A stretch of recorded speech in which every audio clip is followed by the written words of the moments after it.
Hello, Ambika. Ambika. Madam. Yes, ma'am. Yeah, Good morning, it's ma'am. audible. Yes, ma'am.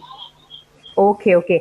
అవును వేద Ma'am, ఇది చెప్పండి. ఇప్పుడు మ్యాక్బుక్ ప్రోలో అది డైల్ ఇన్ అనాలా audio Yes, ma'am. Dial in అనాలా ఒకసారి డైల్ ఇన్ అని చూడవా okay anyway I'm using this no problem I will use this system right Okay, ma'am. Yeah that's perfect Ma'am, ఇది 2 systems అయితే ఎక్కువ రాకుండా చూసుకోండి, ma'am. లేదు పెట్టట్లేదమ్మా ఒకటే Yeah. If you are using 2 systems, one of them you supposed to mute it, ma'am. Okay fine thank you yeah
Hello, good morning. Can you hear me? Good morning. Can you hear me? Yeah. Okay, everything is okay, no? Okay. Focus and Okay, light. madam. Yeah, okay. Yeah. Good morning, madam. Good morning. So now I can mute my mobile.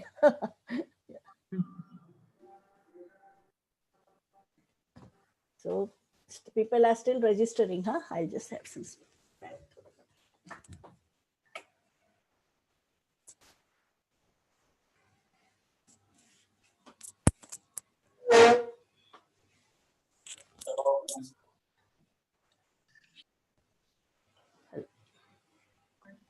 Yes, Ambika. Madam, I would like to share my PPT at the time of speaking, huh? Okay, ma'am. No problem, ma'am. Yeah, so at that time you will have to make me co-administrator. Ma'am, Okay. Ma'am, now you are the co-host, ma'am. Co-host, no problem. Ma'am, Professor Ma'am, good morning. Good morning. Hello, Yes. madam. Welcome, ma'am. Welcome. Yeah, Yeah, you we're got a- just about to start the program. Yeah, no problem. Yes, ma'am. Yes.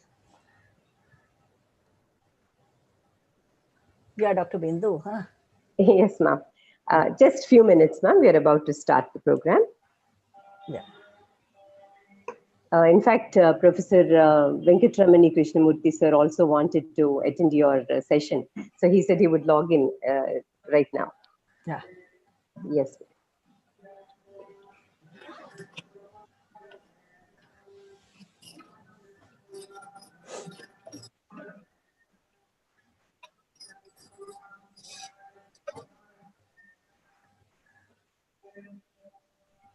Usmania University. So I believe your students enjoyed attending the Yes, webinar. ma'am. Thoroughly. Yeah, they enjoyed. Yeah. Yes, in fact, it was a great learning experience for them. Yeah. And in fact, yeah, they have told me that they have attended without fail all the 3 days. Yeah. So very nice of you, ma'am, to have extended an opportunity to our students. No. And first time like girls were speaking, no? Otherwise experts speak on Exactly. girls, but girls Right. themselves, they were sharing them. They were very Right, ma'am. articulate. Yes. And that's like, that gives them, I think that boosts their confidence further Correct. to take forward, whatever they Yeah. pick up. Yes, ma'am. There's the most neglected area, no? Gender. True, ma'am, true. Yeah. Yeah. I will just start, ma'am, with the permission of my principal. Yeah. Yes, ma'am. Yes, Bindu. Carry on. Can we start, ma'am? Yeah. Ma'am, did our sirs log in? Professor Mutyam Reddy, sir? Ma'am, Sudarshan Reddy sir is joined, ma'am. Bindu, ma'am. Just call up Mutyam Reddy, sir, also. Okay, ma'am. Okay. Yeah, fine. Ma'am, can we start the program? Yeah. Yes. Please start, Bindu. Yes, ma'am. Thank you so much. A very good morning to one and all. I take this opportunity to welcome one and all. Welcome our distinguished speakers, Professor Vibhuti Patel, former professor, Tata Institute of Social Sciences. She is an eminent scholar and a speaker and a researcher. Madam, we are very happy to have you with us here today. And in fact, thank you for accepting our invitation within a short notice. I welcome you, ma'am. I also welcome Professor Venkatramani Krishnamurthy, former Registrar, University of Mumbai. Sir also has agreed within a very short notice. And thank you very much, sir, for being a part of this program. I extend my warm invitation to our principal, Dr. Achita Devi, to kindly grace the seminar. I request Professor Mutyam Reddy, sir, Honorary Secretary of Hyderabad Mahila Vidya Sangam, under the aegis of which the college functions. I invite Professor Sudarshan Reddy, sir, Secretary cum correspondent of RBVRR Women's College. Basically, the aim of this seminar is to seek a direction as to how to implement the national education policy, particularly in autonomous colleges like ours. As we all understand that NEP has it is said to bring a lot of transformational changes in the entire education system. And basically the preparedness of autonomous colleges in this direction and taking the college forward is a major challenge. I would take an opportunity to welcome all the participants of to the program today. And to begin with an auspicious note, I invite Ms. Sharvari to render a prayer song. Thank you, ma'am. Yeah. Ya kundendu तुषारहार धवला या शुभ्रवस्त्रान्विता या वीणा वरदण्डमण्डितकरा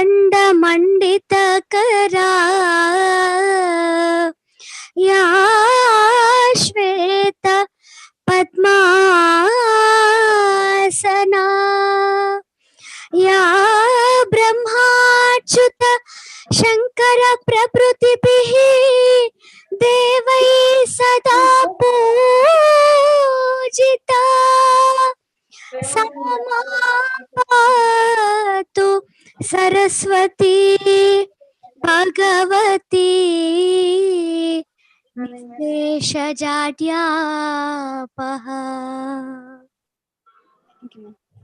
Thank you, Sharvari. It's a wonderful rendition of the prayer song. I now invite our principal, Professor J. Achita Devi, to kindly deliver the welcome address. Thank you, Bindu. Good morning, everyone. I welcome Professor Mutyam Reddy Garu, Secretary, Hyderabad Mahila Vidya Sangam, which is our parent organization. Professor Sudarshan Reddy Garu, Secretary cum Correspondent, RBVRR Women's College, staff from different colleges and the staff of our college and all the participants for one-day webinar on NEP and governance reforms in autonomous colleges. I would like to extend a special welcome to today's guest, Professor Vibhuti Patel Garu, Advanced Center for Women's Studies, School of Development Studies, Tata Institute of Social Sciences, Mumbai, Professor Venkataramani Krishnamurti Garu, Farmer Registrar, University of Mumbai. Let me speak few words about our college. RBVRR Women's College is established in 1954 by Hyderabad Mahila Vidya Sangam, a non-profit organization. Our college began its academic journey with a modest strength of 59 students joining the intermediate program. From the humble beginnings, Reddy College was grown to mammoth size with over 2,700 students on its rolls. Our college is affiliated to Osmania University. The college was granted autonomous status for the undergraduate courses in 1989 by the University Grants Commission, and it was extended to PG courses from the year 2010 and 11. The college was selected as college with potential for excellence by the University Grants Commission in 2010-11 and continued the same in 2014.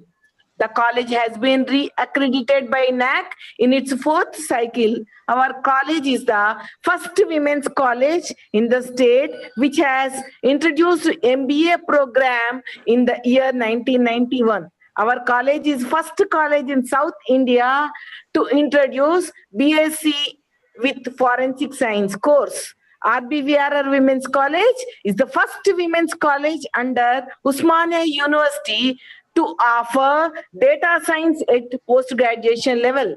We introduced BSc with data science course and BCom with business analytics course from the academic year 2020-21. Thank you.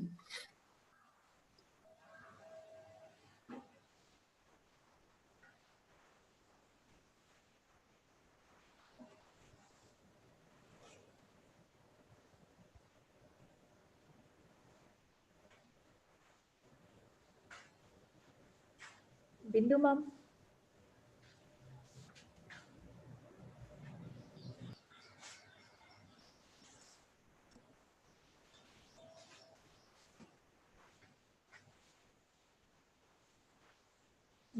Connectivity problem.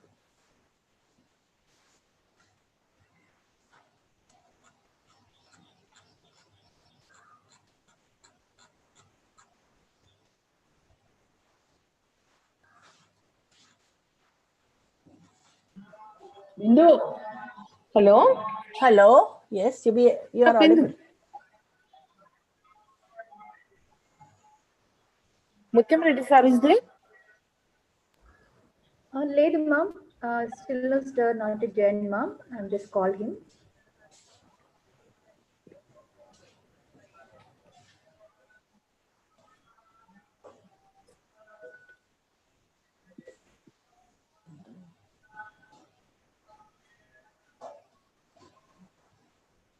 She is muted.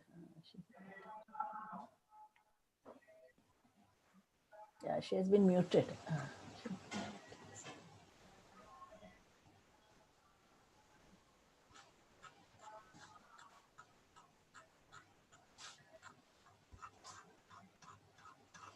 Bindu, are you there?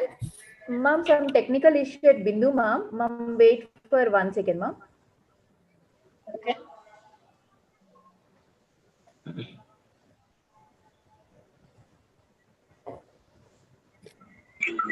Yeah, ma'am. Extremely sorry. Yeah. Yes ma'am, you're audible ma'am. Thank you so much, Vida. Sorry for the inconvenience. I now request Professor Sudarshan Reddy sir to kindly deliver his address before Mutyam Reddy sir joins.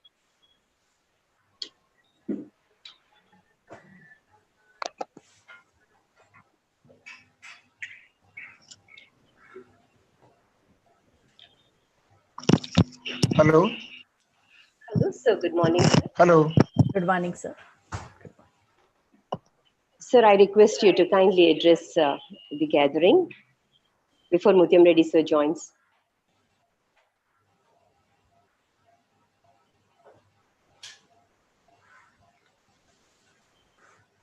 Sir, am I audible? Yeah.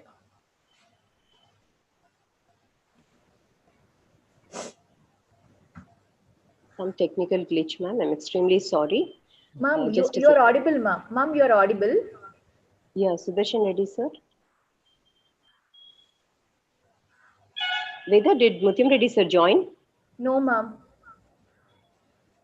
Kindly call up again. Bindu, Yeah. Sir, Sir, you're am I good audible. morning, audible? sir. Yes, sir. Yes, you- sir. Please yeah, continue. yeah. Yes, sir. Sir, Am I I think audible? it will. Yes, yes, sir. Yes, sir. Please continue. Hello. Yeah. Sir, you are audible, sir. Please continue. Yeah, okay. Yes, sir. Well, yeah, fine. Uh, Welcome to all the guests, the distinguished speakers, Professor Vibhuti Patel, Professor Venkataramani Krishnamurthy, and the college functionaries, the faculty, the students. This is a very happy occasion to be part of this program.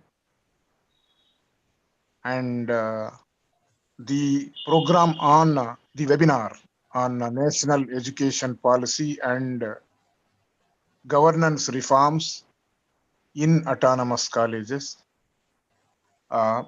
We have two distinguished speakers today to listen to. And I express my gratitude to both the speakers for accepting our invitation to be with us this morning to deliberate on this very important, rather key aspect of the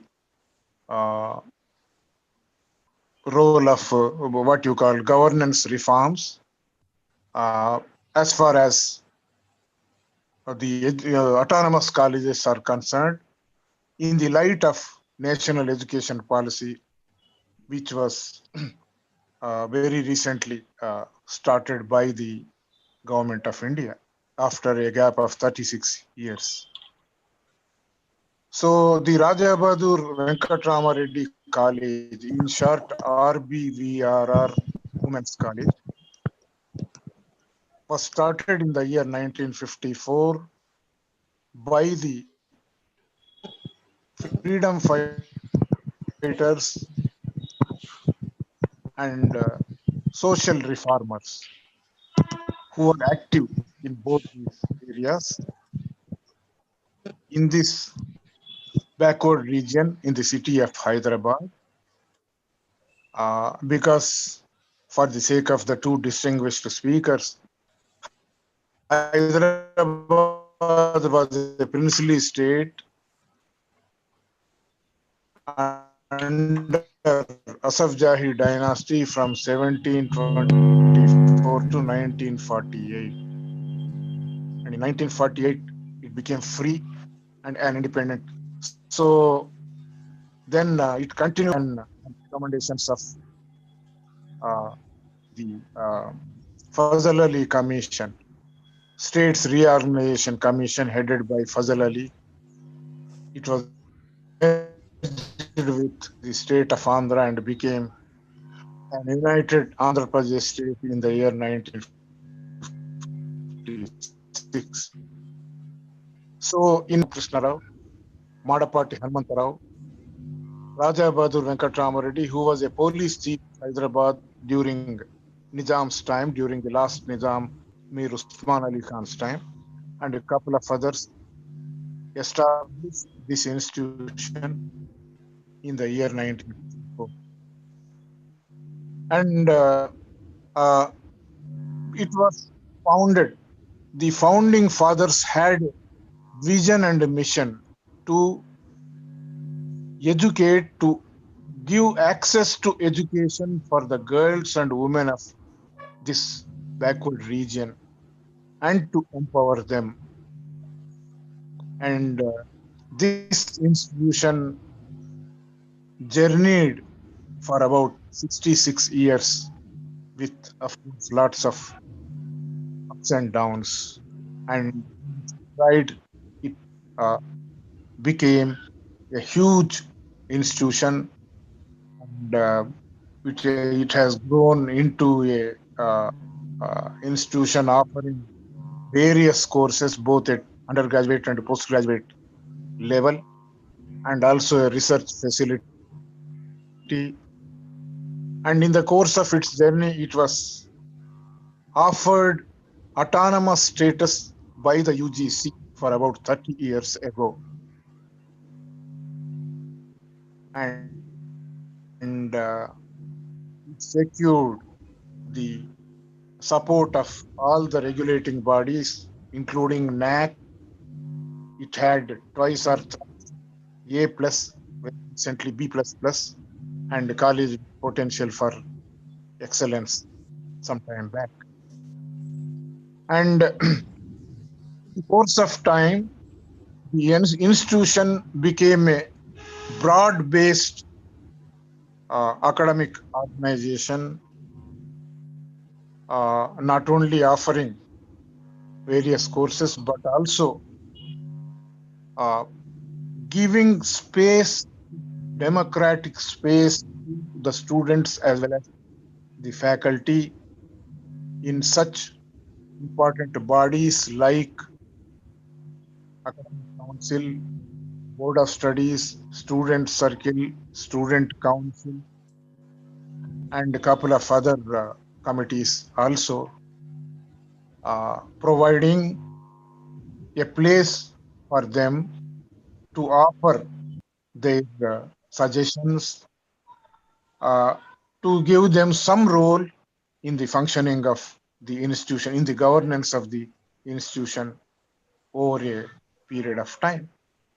So the institution, since its inception, believed that a democratic space for all the stakeholders is a must for the growth of, for the healthy growth of institution, and for the, what you call, let us say, vertical or horizontal growth in its journey. And the college also established a central research facility offering research programs for the science students, science faculty, as well as the students.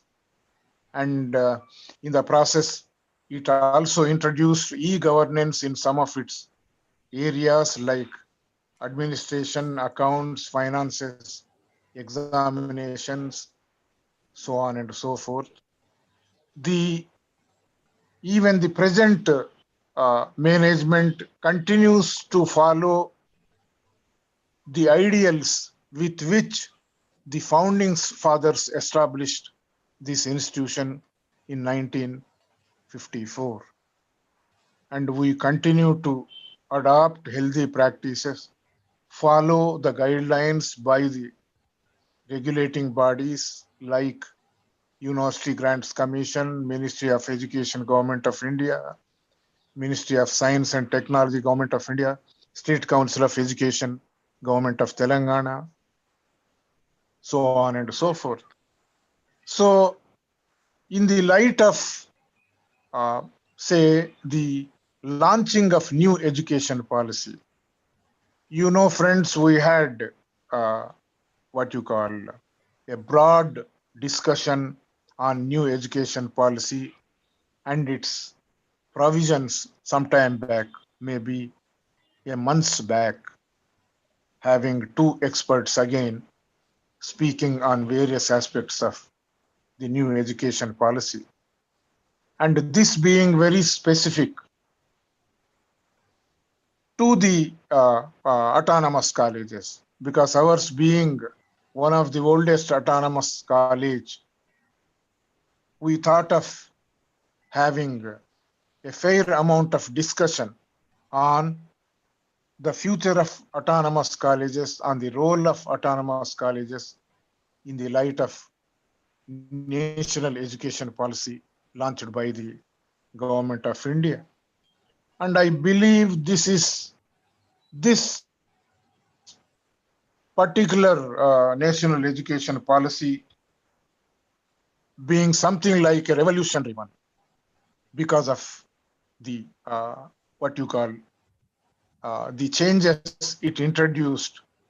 It offered changes, it suggested, the Kasturi Rangan committee suggested far-reaching changes at different levels. One of them, I believe, the what you call the 4 years undergraduate course, which was a long pending what you call demand. The other one is the establishment of its desire to establish a national research foundation, which I feel is a must, is rather late, but even now it's not too late to have such a setup to give, I hope, will give tremendous boost to the research activities in this country.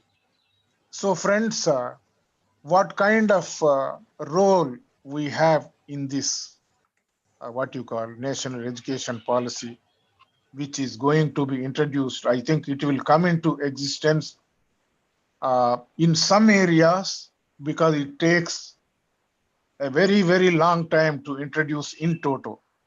But the government made it clear that it starts introducing partially from, I think, from the month of December, because as part of it, institutes of eminence and some of the IITs are going to play a very vital role, and I think they are going to offer lots of suggestions, and particularly in the case of the 4 years degree, so on and so forth. So maybe from the month of December, it starts what you call working on, or say implementing the new education, national education policy in this country. Of course, the education being a concurrent subject, it's not so easy to what you call put into practice all those recommendations pertaining to the states, pertaining to school education, pertaining to higher education, pertaining to research as well. Because the states have to agree to work with the union government for the success of this national education policy. So let's hope to see rather a consensus and a constructive role the states and the government of India will play, and we will see in the course of time what is going to happen and how it is going to be implemented, so on and so forth. So for us, this is a very crucial webinar, having two eminent personalities to speak to us on this particular issue, because the issue is very, very specific concerning autonomous colleges, the governance reforms, how to go about it, what kind of changes the new national education policy is suggesting, and how to implement them, how to improve the quality standards in the autonomous colleges across the country, what kind of role the national education policy is going to give the autonomous colleges in the success of higher education in this country. Hence, this is a very crucial issue, friends, and hence this is I am on behalf of the Raja Bahadur Venkatramreddy Women's College. I am grateful to the two speakers for sparing their valuable time to be with us this morning, and I am really very happy today to have them with us. So soon they will start their presentation, and I thank the organizers for giving me this opportunity to share some of my ideas on this occasion. Thank you very much. Thank you, one and all. Thank you, sir. Is Professor Mutyam Reddy, sir, did he join? Yeah, I request. Yeah, good morning, sir. I would like to introduce Professor Mutyam Reddy, sir, the Honorary Secretary of Hyderabad Mahila Vidya Sangam, under the aegis of which the RBVRR Women's College functions. Sir, I request you to kindly say a few words about the genesis of our institution. Yeah, thank you very much, Dr. Bindu. At the outset, I thank Professor Vibhuti Patel, Madam, and Professor Venkatramani Krishnamurthy Garu for accepting our invitation to throw some light on new educational policy and the governance, and Madam is going to talk on gender disparities, etc., and how the national economic policy is going, education policy is going to address it, these issues. So I, on my behalf and on behalf of Hyderabad Mahila Vidya Sangam, I welcome both of you, Madam and dear person.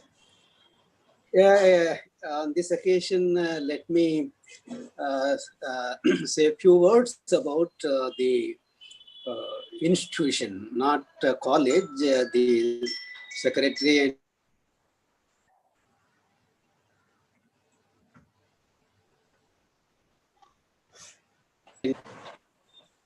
Yeah, the secretary and correspondent of the college, and the principal introduced the college, and I feel to speak, say a few words about the society.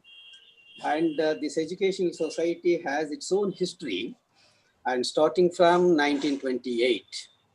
In 1928, a school was established, which was Narayanaguda Girls High School. And later on, it is renamed as Madapati Hanmantarao School.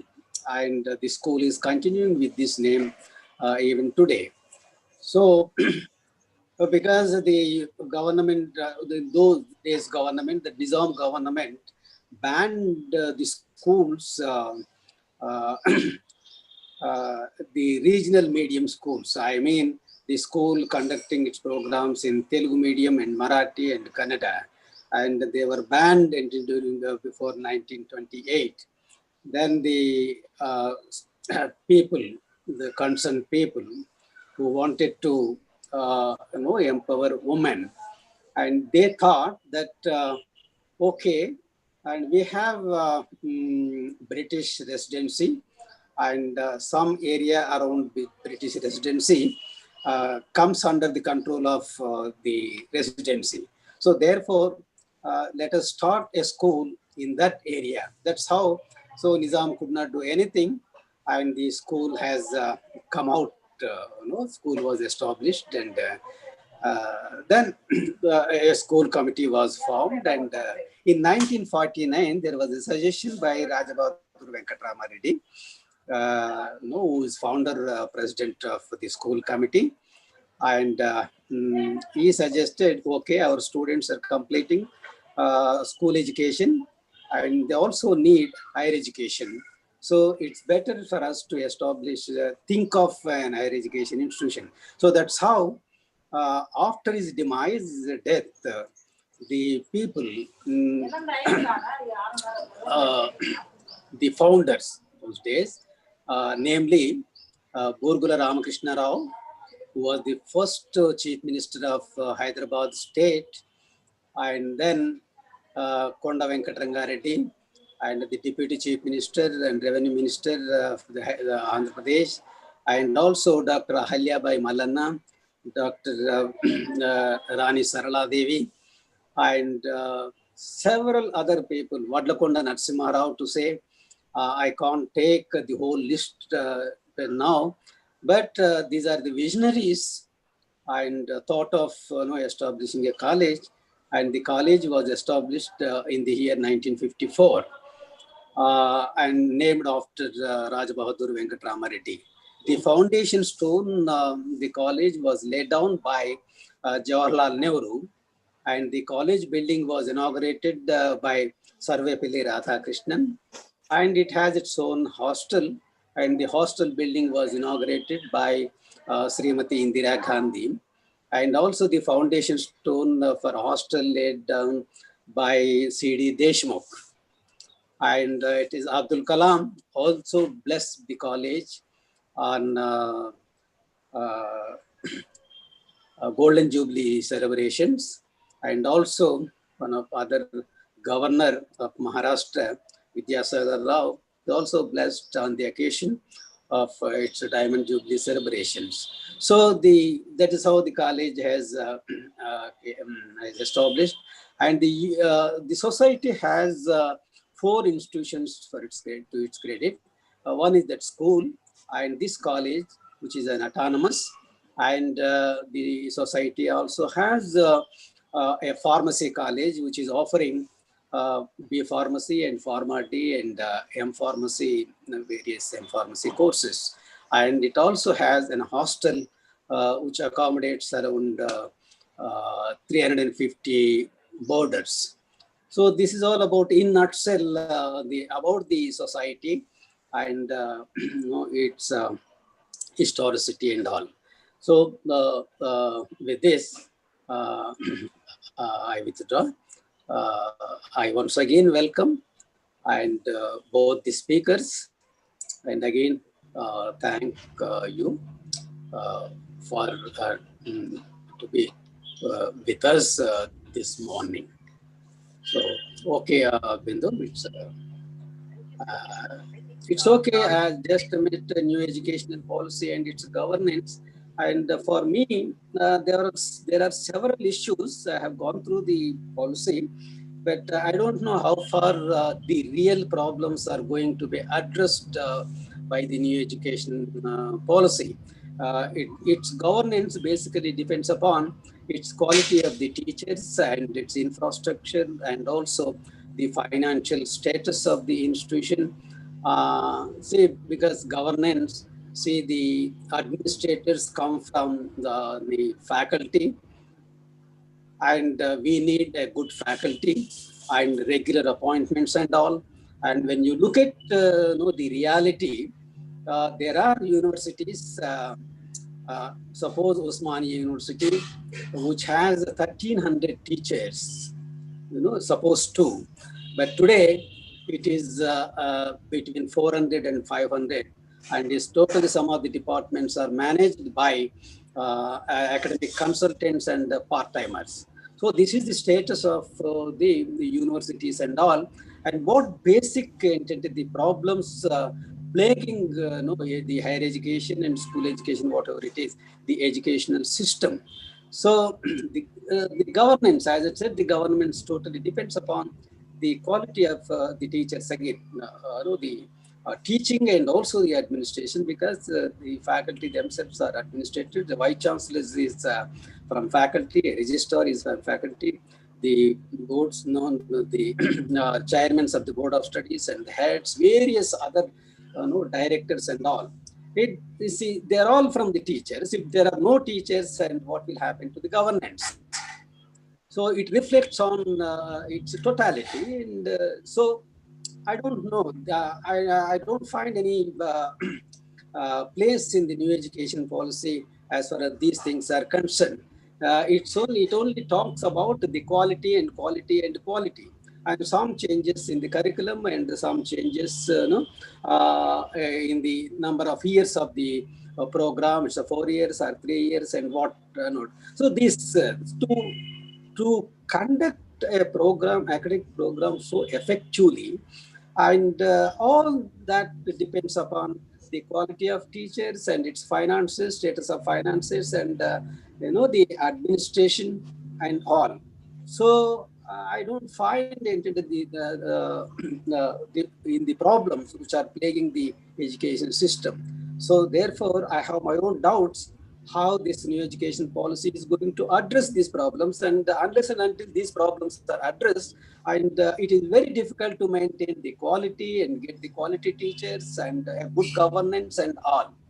So these are some of my feelings, and I think the speakers will keep in mind these things and provide some answers for us. So thank you very much, madam. Thank you very much, Murthy garu. Thank you, sir. I now take the opportunity to introduce our guest speaker for the session. Just before we move on to session one. Voice. Bindu, voice. Ma'am, your audio is very low, ma'am. Am I audible now? Am I audible now? Yeah, now you are. Before we actually move on to the session one, today's seminar is not being divided into of the themes here.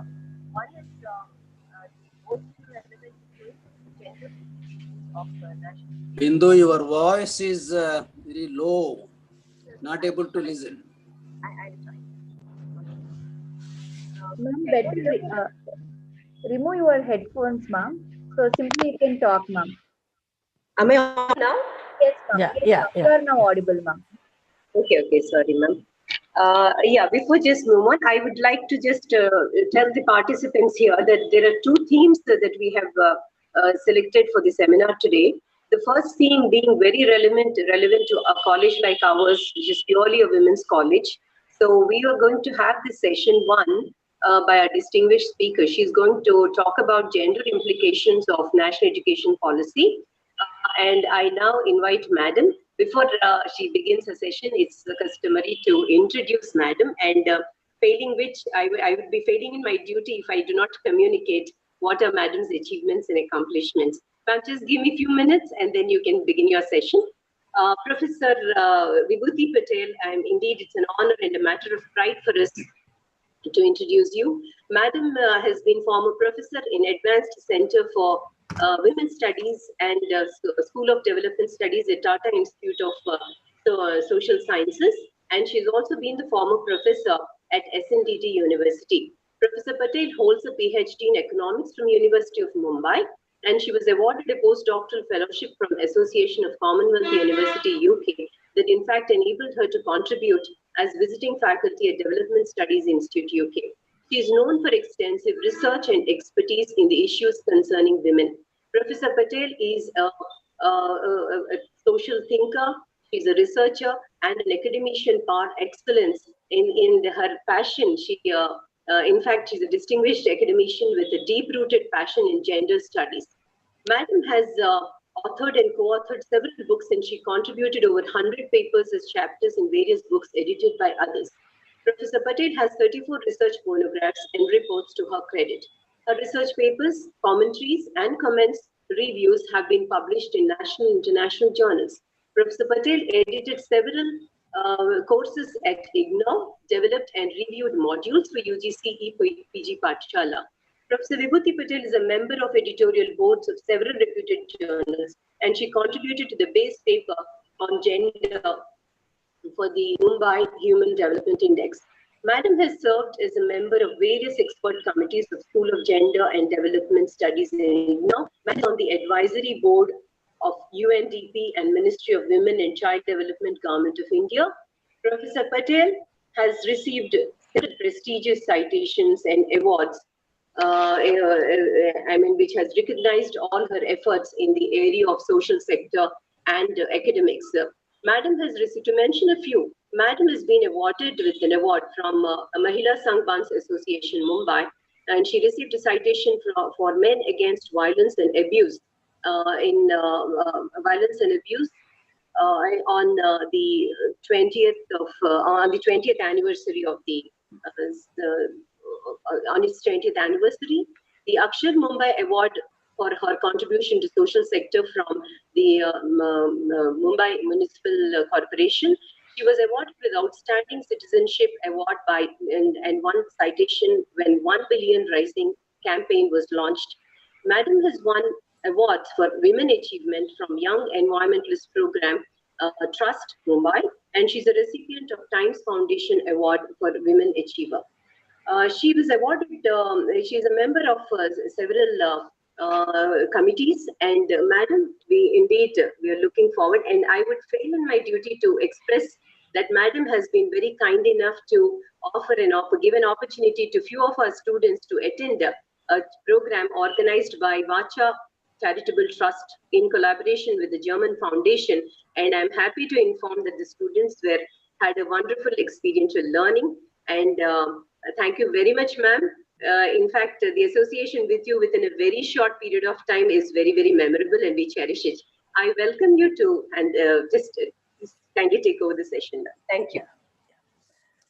Very good morning to one and all. Respected Professor Venkatramani, who is my co-panelist, respected Professor Muthayam Reddy, patron of this esteemed institution, Professor G. Sudarshan Reddy, Madam Principal Achita Devi, Dr. R. Bindu Lakshmi, who has been in touch with me over last fortnight, and Dr. J. Achyutan D. and of Raja Bahadur Venkatraman College, an esteemed institution, and which has been benefited from the association with so many founders and the shapers of India's development, and all the luminaries of the nationalist movement, freedom movement were associated with them. And it is such a glorious past that this college has, and it has a potential for excellence. I congratulate them for organizing this webinar, even on the day of Dhanteras, where people are in festive mood, they are in holiday mood, and I can see 137 participants. That itself shows the commitment to the and the dedication to the pursuit of knowledge that this institution has created and galvanized people into this kind of intellectually vibrant exercise. So I think the stone is set by the three previous speakers, Principal Madam and two patrons, and the challenges that we are facing in the context of national education policy. And I will be speaking on the gender issue, and I have shared my PPT. Is it visible? Excuse me. Is my PPT? Oh, I have to share. Yes, ma'am. Is it visible? No, ma'am, no. Yeah. Okay. Is it now?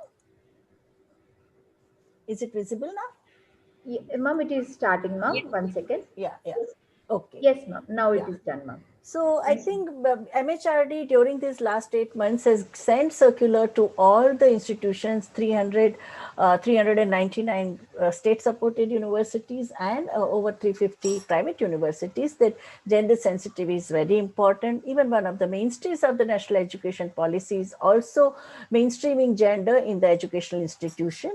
And it is in this context that first of all, we have to know that what is the political economy and what are the larger issues faced by Indian society. First is a declining sex ratio. We all know that right from 1891, there has been continuous decline of women and girls in their proportion is declining in the Indian population. The second thing is that the whole question of education, the gender gap in education that we are seeing at a secondary level and also at a higher education level. When it comes to the STEM subjects, science, technology, mathematics, and engineering, we see a lot of major gap because that's why the professional education boys are getting more and girls are ghettoized according to NAC study, National Council of the National Academic Council of accreditation body, that there is a ghettoization of girls in arts and commerce. So they get general degree while the professional courses become more, boys are getting more advantage. Here also you can see there is a negative this thing that we get. When it comes to proficiency in English language, because currently in the era of internationalization of education and national education policy inviting 200 best universities in the world, in India, it is opening its door to Indian education, higher education scenario. So it is in this context, English becomes a very important so far as the being part of the global citizen is concerned. And here also we see that girls don't get enough opportunity because even lower middle class and the working class and people from the underserved communities, they also choose to, they would to uh, invest in boys, and boy would be sent to the English medium school while the girls would be in the local as well as the government aided school, where as Dr. Reddy sir told us that the resources, there is a massive resource crunch, even in a state like Andhra Pradesh, like you have a 1/3 of the seat vacancies are there in the teaching profession. And that is the scenario right from 1991 throughout the country, once the zero balance budget policy was introduced in the education sector. When it comes to differently abled boys and girls, even the gap is even wider, and even differently able boys also don't get enough opportunities. Only in the urban areas you have special schools. In the peri-urban and rural areas don't even have the school. Now the kind of question, the customs of child marriage or child labor, they also come in the way. Andhra Pradesh has been the best so far as the liberation of child labor is concerned. In fact, Dr. Shanti and the proactive attitude and the stance with the Andhra Pradesh government has taken, that is also an example, but that is not the reality everywhere. And all these social customs also, whether it is a child marriage, child labor, trafficking of girls, and the differential treatment that we have between treating girl as a burden, that also is a this thing, and the massive unpaid work which girls and women have to do, that also. So it is in this kind of a socio-economic and cultural context that we are talking about national education policy and its gender implications. As I think previous speakers have already told, that this committee, the national education policy, has been formulated by interdisciplinary committee. There have been experts from background of education and mathematics and social science and tribal studies and education management, I think, about which Dr. Professor Venkatramani is the best. He's an expert. He also goes for the NAC accreditation visits and all. And minority studies is also there, and also the person with the Knowledge Commission, National Knowledge Commission, which has recommended to Government of India that India needs 1,500 universities, because we started Sarva Shiksha Abhiyan in the year 2000, and the students who have benefited from Sarva Shiksha Abhiyan and the professional tax, the 2% of professional tax that we all are paying, that has also resulted in an aspiring class. There are so many girls and boys who are knocking at the doors of the universities because they have cleared their subsidized education at a Prarambhik Shiksha Abhiyan and Pratmik Shiksha Abhiyan, universalization of primary education and also secondary education, subsidized secondary education have benefited them. Now, the important when it comes to school education, it talks about the universal access. So in principle, what the Ambani Birla plan, Ambani Birla white paper that was submitted in 2004 to Mr. Atal Bihari Vajpayee's Prime Minister office, which said that primary education is a merit good where the state needs to intervene while remaining should be kept for to the market. So here comes the crunch, which I think Reddy sir also brought in, that with the financial crunch, what do you do? National education policy has clearly talked about, very meticulously talked about the functions. But where are the functionaries? Where are the teachers? If we are talking about the excellence in the teacher, are we going to have any kind of a quality input when the teachers are either on a day clock hour basis, not even daily wages, they are on a clock hour basis, they are temporary teachers. Every 6 months they have to renew their this thing, and there is a tremendous insecurity among the teaching professionals. Now, the recommendations of the TSR Subramaniam Committee report of 2016 have played a major role in national education policy. And this committee had also, like, first of all, it talked about minimum eligibility condition for teacher entrance test. It said the teacher need to continuously upgrade their knowledge. The 21st century is a knowledge economy and teachers need to upgrade their knowledge continuously. Compulsory licensing and certification for teachers in government and private schools, preschool education for children. So that is a new thing which the national education policy had brought in, that foundational education. So the entry into the preschool, it has to be at the age of 4. So for 2 years they have to spend in preschool. And they said that no detention policy only up to the age of 11. So that means up to 4th, 5th standard, no detention policy. But after that, we need to introduce. Some states have completely have a no detention policy till 9th standard. And we have seen that the problems that it creates when they come to when they face the competition at a board exam in colleges. Then on-demand board exam should be introduced to offer the flexibility. So anytime, anywhere, anyone, that policy. And now with the technology, information technology based and online based education, it is possible. Globally also it is happening. Midday meal, one very good suggestion that the committee, this report gave, was that midday meal should not be just limited to primary education, but it should be extended even to the adolescent, because that is the time the bodily changes take place, both in boys and girls. And this is a very good suggestion. And I think we have seen in Latin America, Brazil, Mexico, Nicaragua, all these countries, the moment quality midday meal was served, the educational performance became excellent. So this is very good. And a UGC Act must be allowed to lapse once the separate law is created for the management of higher education. And the Subramaniam Committee also recommended that 200 foreign universities should be allowed to open campuses in India and give the same degree which is acceptable in the home country.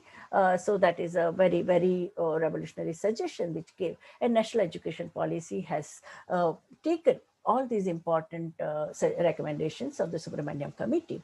Now, part 1 of the national education policy talks about school education. And as the major, highlights of this policy is the acknowledgement of madrasa, gurukul and homeschooling. So that kind of a new flexibility that it has brought in. And what we see that now we come to the college and what is more relevant to the autonomous college like you is a part 2, which talks about the framework for qualities university and colleges, and after which says that this 4-year program, so once you complete your first year, you get at any time you can enter, so multiple entry and exits are possible. So for the bachelor's program of 4 years, after completion of first year, you get a certificate. After second year's completion of second year, student gets diploma. After third year, you get the general, that a pass course. And after completion of 4th year, student gets honors. And it also has a basic approach of a lifelong learning.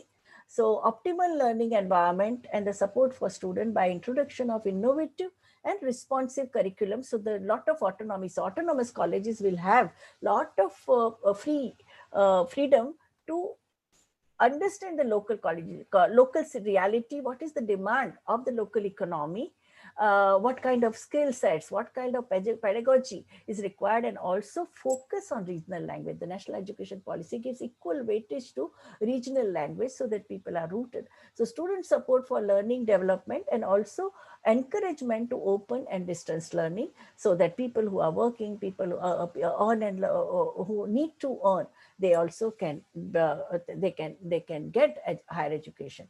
Curriculum and pedagogy for the enhancing access and opportunities for a lifelong learning, and also continuous upskilling and reskilling and futuristic technology, because now globally and in our country we are talking of industry 4.0, where there would be massive load of automation, mechanization, robotics in the manufacturing sector, and also artificial intelligence. So we need to prepare our students to be part of effective workforce. Internationalization of higher education and putting faculty back into heart of higher education institutions, because as compared to the industrialized world, cost of higher education in India is nearly 1/10. Okay, if you want to study in Canada, Australia, America, or Europe, it is much. So there are 150 developing countries out of which from Africa, the English-speaking African countries, and in Asian countries, they look up to India as a knowledge hub. And why can't we take advantage of this situation by attracting more students to Indian higher education scenario? Focus of this college education would be, first of all, the basic computing right from the school days, coding, research, and creation of virtual labs, and also outreach. Outreach, very important, and especially the policy, as you know, came under the lockdown period. It came on the 29th July 2020. So the experiences of coronavirus and the pandemic and the new normal which is created, where the supply chain was affected and you had to depend mainly on the neighborhood resources, that has also made it that how more and more decentralized, more and more self-sufficiency in every area of human life and human governance, that becomes very important. Ministry of Education of government, and now the new ministry, now we have it is not a HRD ministry, now we have a separate ministry, Ministry of Education for Government of India. And currently we have 799 universities, 39,071 colleges, and 11,923 standalone colleges, according to AISHA report. AISHA report, this is the latest I could find, 2016. The state universities are 399, deemed to be universities 126, central universities are 48, and private universities, see this, private universities 334, private universities are there which are charging very heavy fee. And again, with that, now according to national education policy, there'll be 200 international universities starting their campuses, and the preparation has already started. RUSA, the Rashtriya Uchatar Shiksha Abhiyan, which got implemented in 2014, and now National Higher Education Campaign has also started.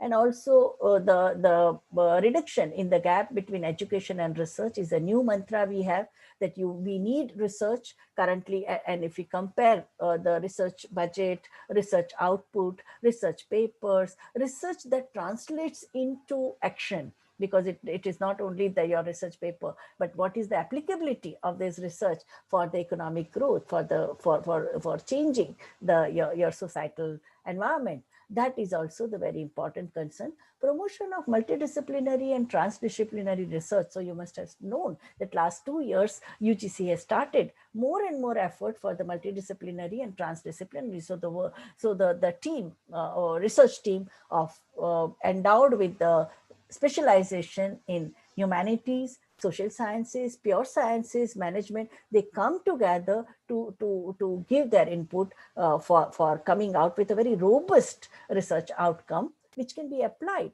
to, so more of a transformative education not only for the intellectual exercise or knowledge for knowledge sake, but this knowledge has to translate into bringing better future for our country. That is the understanding. The policy also talks about common syllabus, 50% for building better human beings. So the value education, what kind are the ethos, what are the code of conduct, gender sensitization, responsible citizenry. These are also very important recommendations. The 50% of the syllabus would be directing to that, and that's why I think you also have this kind of webinar today.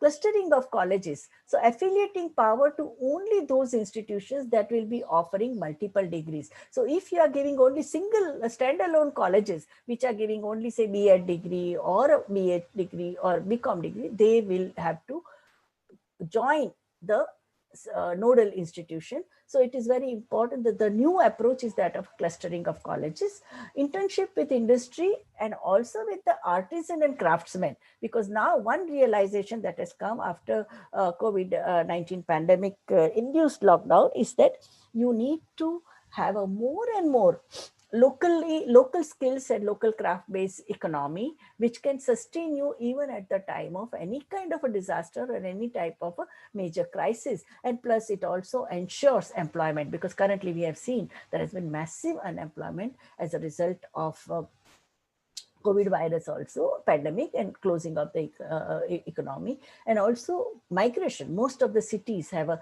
between 40% to 55% of the workers who are migrants, and the crisis that was created after coronavirus, that has also made it that rootedness in the local economy is very important. Questioning, and this aspect has been questioned in a big way by so many who have critiqued the policy. One, that the policy largely depends on the private ownership and private dispensation. What about those who are underserved, those who are unserved, those who have not been able to access higher education? What about those who are pushed out? Because now the term that has become popular among educationists is that dropout is what, when you voluntarily drop out because I don't want to study further. Okay, it is your decision. But when you use the term pushed out, it is the circumstances, whether they are economic circumstances or whether they are gender biases and the prejudices that you have, or whether the environment of the education is totally inaccessible or unpalatable to you, that you are pushed out of the situation. So what about those who have been, and we have seen in last 8 months, so many students from the working class, from the poverty groups, from the marginalized sections, the late tribal minorities, they have been pushed out of the educational situation, education scenario, and especially higher education. So the national education policy also talks about, when it comes to higher education, replacing UGC and AICTE with the Higher Education Commission of India, opening up of higher education to foreign players, and also reintroduction of a 4-year multidisciplinary bachelor's program, and flexibility to institution to offer different designs for master's program, and discontinuation of MPhil. So MPhil has gone because now the research methodology as a subject has been integrated in so many universities at an undergraduate and also postgraduate level. So they can directly apply for PhD program, doctoral program, and setting up of a National Research Foundation, as Reddy sir also told us. So for energized, engaged, and capable faculty, and national education policy aims to establish National Research Foundation, funding research proposals through rigorous peer review, building research capacity to all universities and colleges, and creating a benchmark, and also linkages among government, industry, and researchers, and recognizing the outstanding research funded by National Research Foundation through awards and national seminars. So that means you will have to now publicly bid. You have to publicly prove that your research project is robust.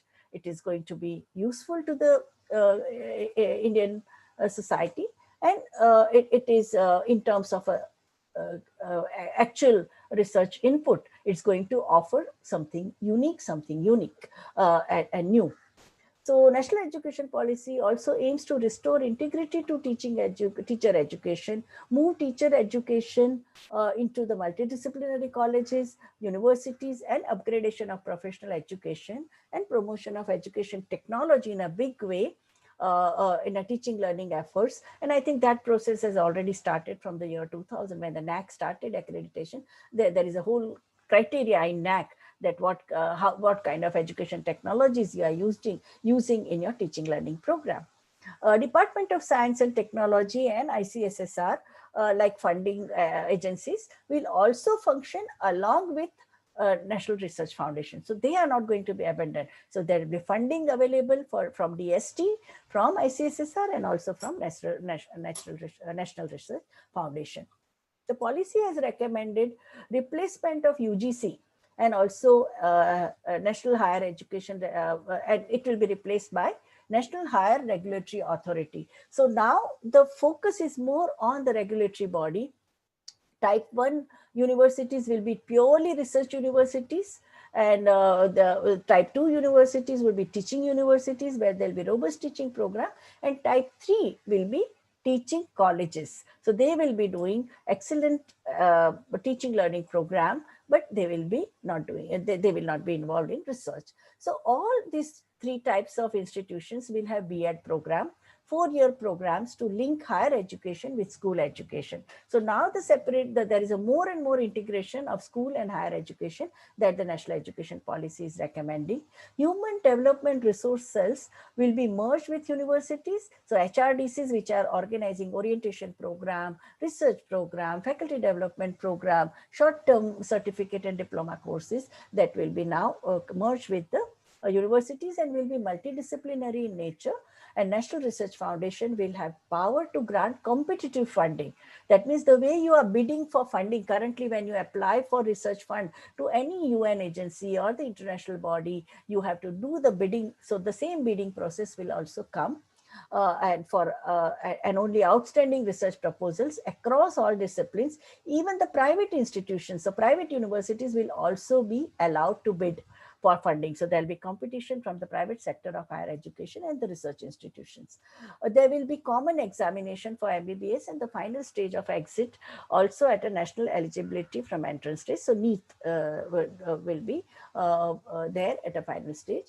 National Higher Education Regulatory Authority shall be the sole regulator for all higher education, including professional education, and AICTE and NCT will be transformed into professional standard setting bodies, and there will be massive open online courses. MOOCs will be given special preference. Currently, you know, there are millions of courses available under MOOCs. Open and ODL, open and distance learning education, and NAC, they will also be covered under, and only qualified institutions will be permitted to conduct ODL. And recognition by NAC will not be in terms of 4-point scale. It will be only in terms of yes and no. And the labels will be introduced between assistant, associate, and professor cadre, and boards will be constituted to grant autonomy for colleges, all three types of colleges: research universities, teaching universities, and teaching colleges. When it comes to regulatory structure, what we see is that, and the mechanism, policy is more in favor of centralization of government in education and recommend the common regulatory regime. I don't know how it is going to happen, because Reddy sir also said, because education is in the concurrent list. So many state governments have come out with their own board. For example, Maharashtra, they have also appointed a special committee under Dr. Sukhdev Thorat, the ex-chairperson of UGC, to see to it that how the national education policy will impact students of various locations, middle class, upper class, poor students, and underserved students from SC, ST, OBC, minorities, and persons with disability. So policy acknowledges the special needs of the marginalized sections, but as Reddy sir said, but doesn't offer concrete steps in terms of affirmative action of the state, because those who have faced historical injustice, even the women have faced it for 5,000 years of patriarchal value system, has not given women Indian level playing field. This particular college is also a product of a social reform movement, the girls' education, which was denied till the 19th century. So how much struggle? So what kind of affirmative action the state is going to take up, and what is the agenda in terms of educational investment? So the critical reflections when it comes to national education policy is it's a first a very important thing which has come up, like Kothari Commission in 1964. Current national education policy has also recommended allocation of 6% of gross domestic product GDP for education, and universalization of primary education is already there. But now there is increasing number of educationists, and even the policymakers are saying that education is not and giving education, subsidized education, is not an act of charity. It is a fundamental necessity of any country. If you want to manage complex current economy, you need to have a very robust, very highly educated and skilled and healthy workforce. And that can come only by giving them opportunity in higher education. 21st century, the World Bank has popularized the concept of knowledge economy, which is the one which utilizes knowledge to develop and sustain long-term economic growth. And the knowledge economy framework focuses on the 4 pillars. Now, there's 4 pillars are, and how to nurture the knowledge economy. The national education policy recommends public philanthropic partnership. They have replaced the word public-private partnership, which is there in the health sector, which is there in insurance sector. We have it in a education sector currently. So they have replaced the word from private to philanthropic, because we have a long history of philanthropic institutions like VRR Women's College. It started as a philanthropic work, and then it got more and more institutionalized. So it recommends public philanthropic partnership initiative for higher education. Currently, you must have read the report that how different philanthropists are now instituting freeships and scholarships in various IITs and IIMs, and every day we get the news. But when there are millions of aspirants, these initiatives are like drop in ocean. So the first pillar of knowledge economy is economic and institutional regime which are conducive to creation, diffusion, and utilization of knowledge. So you need very, very good quality, excellent, the state-of-the-art facilities in education institutions. Second pillar is well-educated and skilled teachers and population, which creates, shares, and uses knowledge. So the national education policy says that is the concept of cluster college, that if you have an excellent teacher, why only your college should benefit from the talent and the creativity of the teacher? Why can't other colleges which are there in a peri-urban area, rural area, remote area, why can't they benefit from this knowledge? And we have now education technology, so the reach is very high. In one classroom, you can accommodate 30 to 50 students at the most. Okay, but when you have online platform, 200, even 1,000 students can benefit. Education, especially in the scientific and engineering field, is necessary to achieve a technological growth, and more educated society tends to be more technologically sophisticated and generating higher demand for knowledge. Third pillar of knowledge economy is that of a dynamic information infrastructure.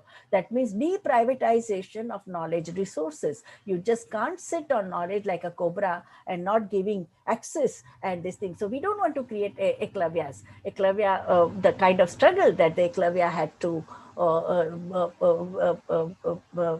experience, because Guru Dronacharya refused to teach this tribal boy. We don't want that. What knowledge economy demands is deprivatization of knowledge through very efficient communication, dissemination, and processing of information and technology.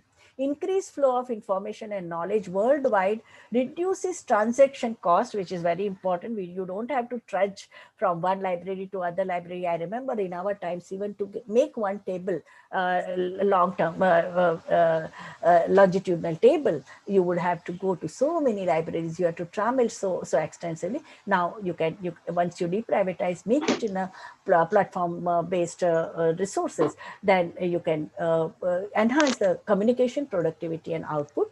And the final pillar of knowledge economy is an efficient innovative system. For that, you need to have a critical thinking. So rote learning has to go. Students have to be encouraged to do more projects, we have to create think tanks and consultants and mentoring program in the colleges, and we have to prepare our students for future of work, that is industry 4.0. Now all these four pillars, they need to have a synergy, they need to strengthen each other, complement each other, because they are interdependent.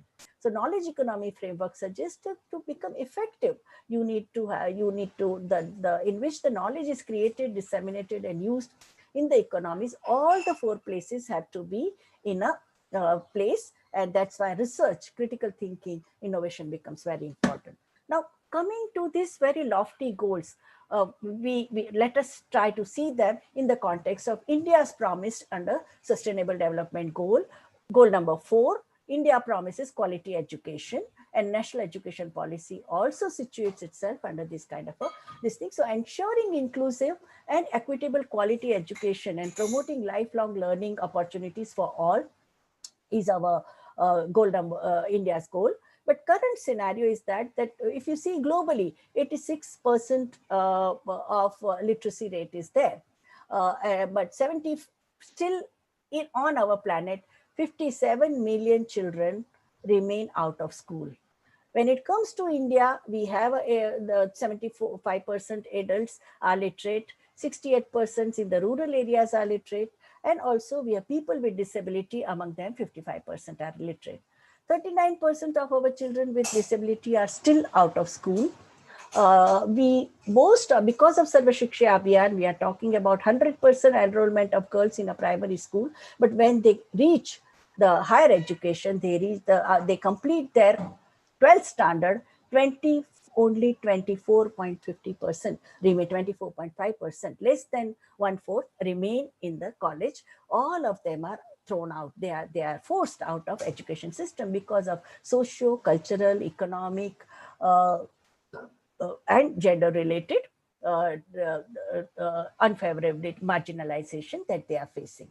The largest youth population India has in the world, 36 crore Indians are youth. They are below 18, and they are the ones who are aspiring to enter higher education institution. Gross enrollment in higher education for our country is 25%. That means 25.5% boys and 24.5% girls. That means only 1/4 of the Indian youth are in colleges. So this is the scenario in which we are talking about access of higher education.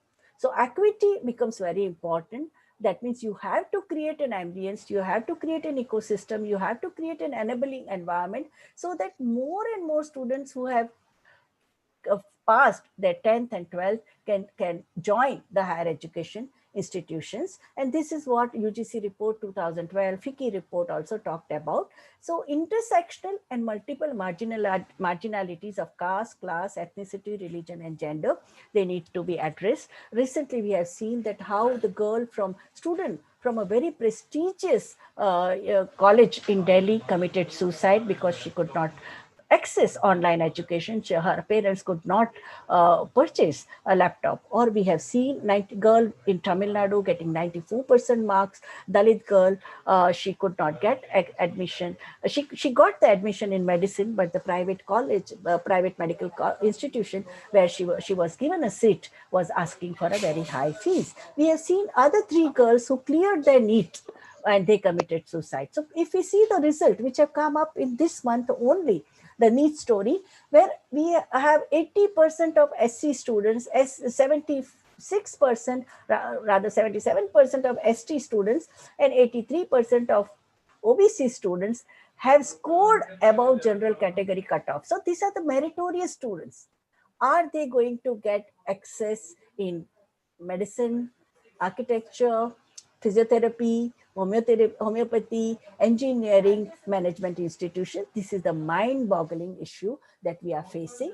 And we have been told time and again, right from the time of Gunnar Myrdal, who wrote a very excellent volumes, Asian drama and Challenge to World Poverty, for which he got the Nobel Prize also.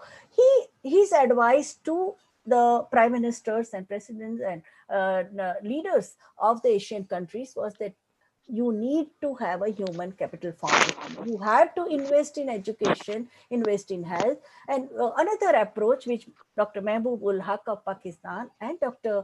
Amartya Kumar Sen talked about is a right-based approach, human development approach. And even if you see third approach, which talks about education as an infrastructure, because you all talk about physical infra, right from 1991, we are investing in infrastructure. Mostly it goes to physical infrastructure, creation of flyovers and creation of more shopping malls and car parking areas and this thing. But social infrastructure, which is economics of education and economics of health, they are also very, all three approaches demand that investment in higher education is a must to have a double-digit growth, to have a 5 trillion economy. As a means, education is a powerful instrument in achieving and sustaining economic growth and reducing poverty and enhancing quality. So it is whichever approach you use, whether you have because human capital formation approach is considered to be instrumentalist. You invest in education of youth because they will give you productivity, efficiency, and higher growth. Human development approach says that you, in any case, it's a right of every youth or every student or every child to get education. It doesn't mean that if some person has a disability, you will not invest in that person. Okay, they may not be able to give you the kind of standard of productivity and efficiency you have, but that student also has a right to get special education. So whether you use right-based approach, whether you use instrumentalist approach, or whether you talk about education as a social infrastructure, I think that the case for investment, state's role, very proactive role of the state in higher education is extremely important, because for human flourishing, investment in education is very important.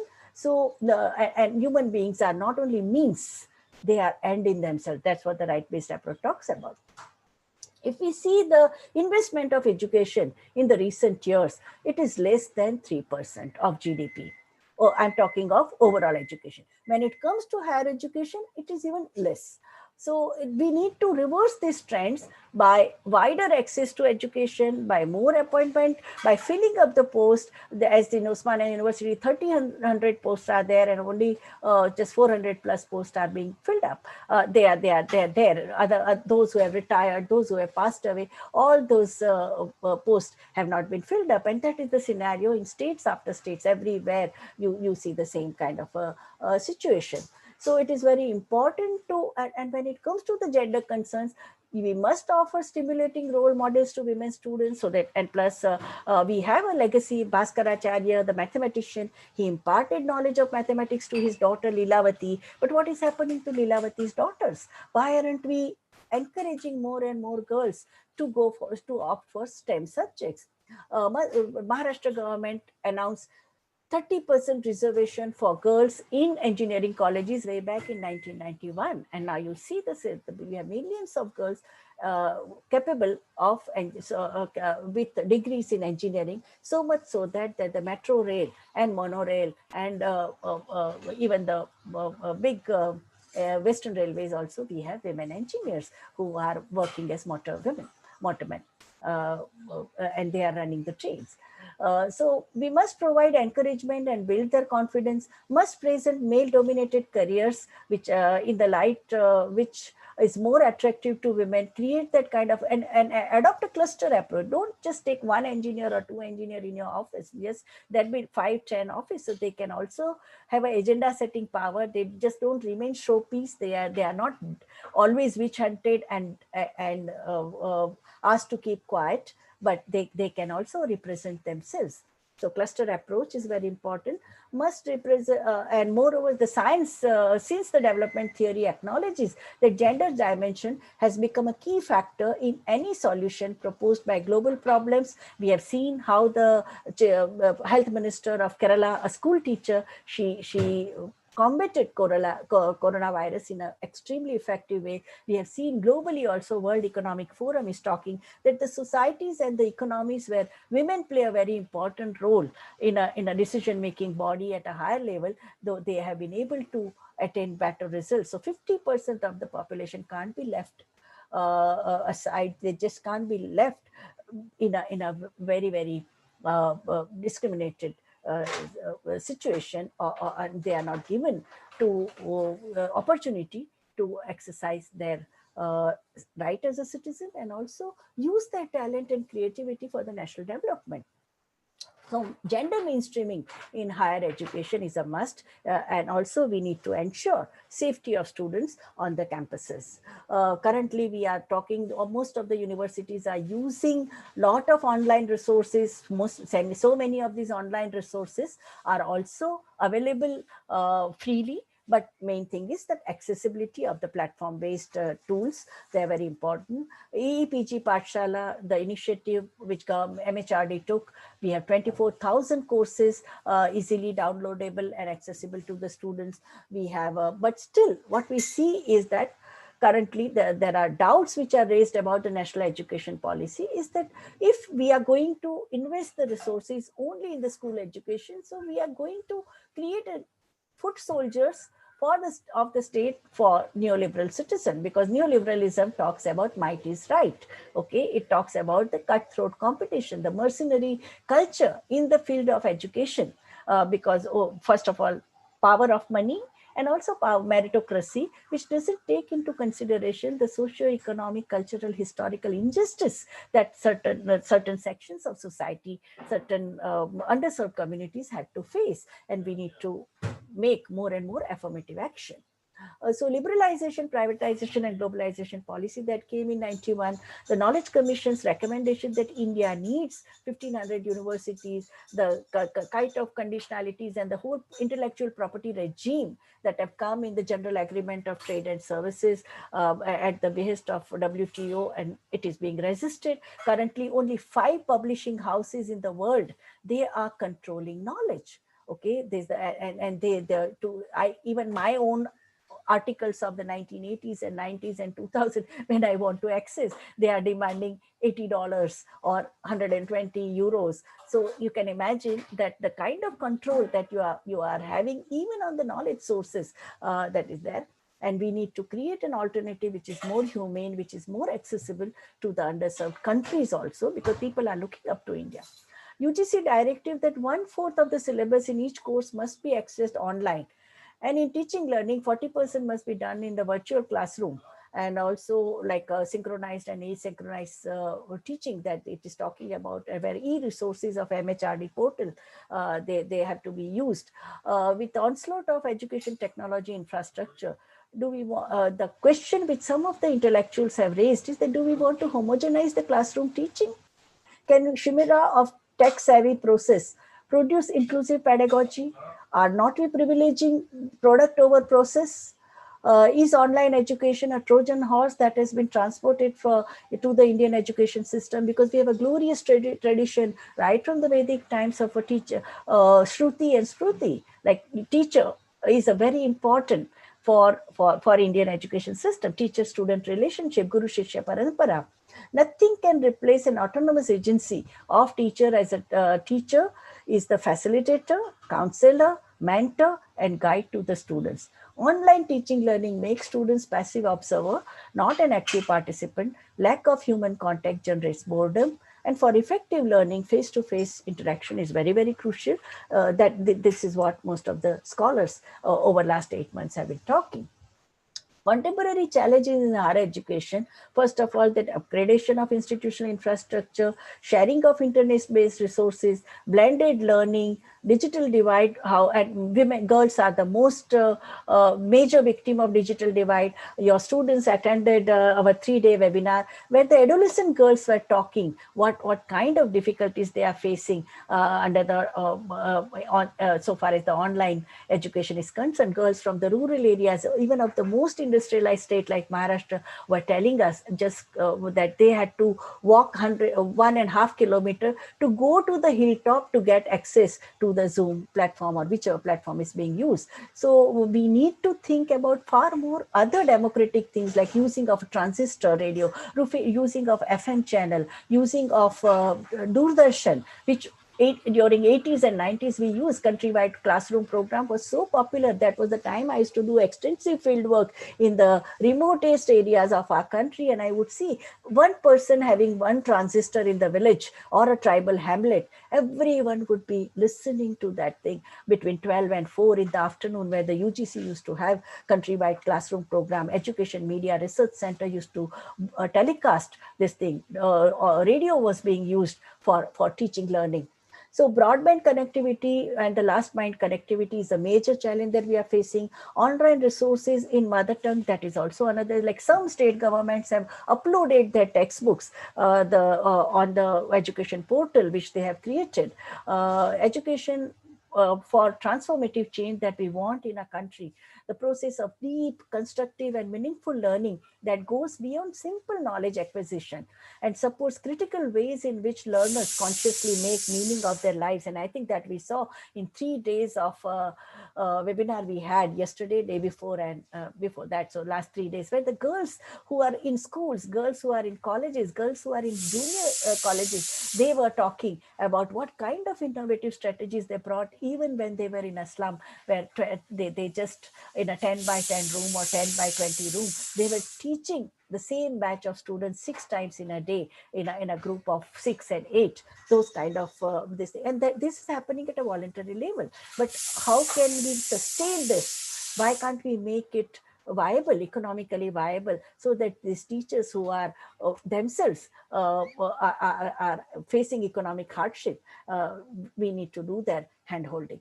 Integration of skill training in the existing educational program. I think most of the, whether it is a Skill India, Startup India, Stand Up India, everywhere we have seen extreme gender biases. Even our industrial training institutions, we have more than 400 industrial training institutions. Some of them are state-of-the-art institutions with over 120 courses. But when it comes to a girl, they would say that only tailoring and screen printing. Screen printing has even become redundant with the computer technology. You get an excellent printout.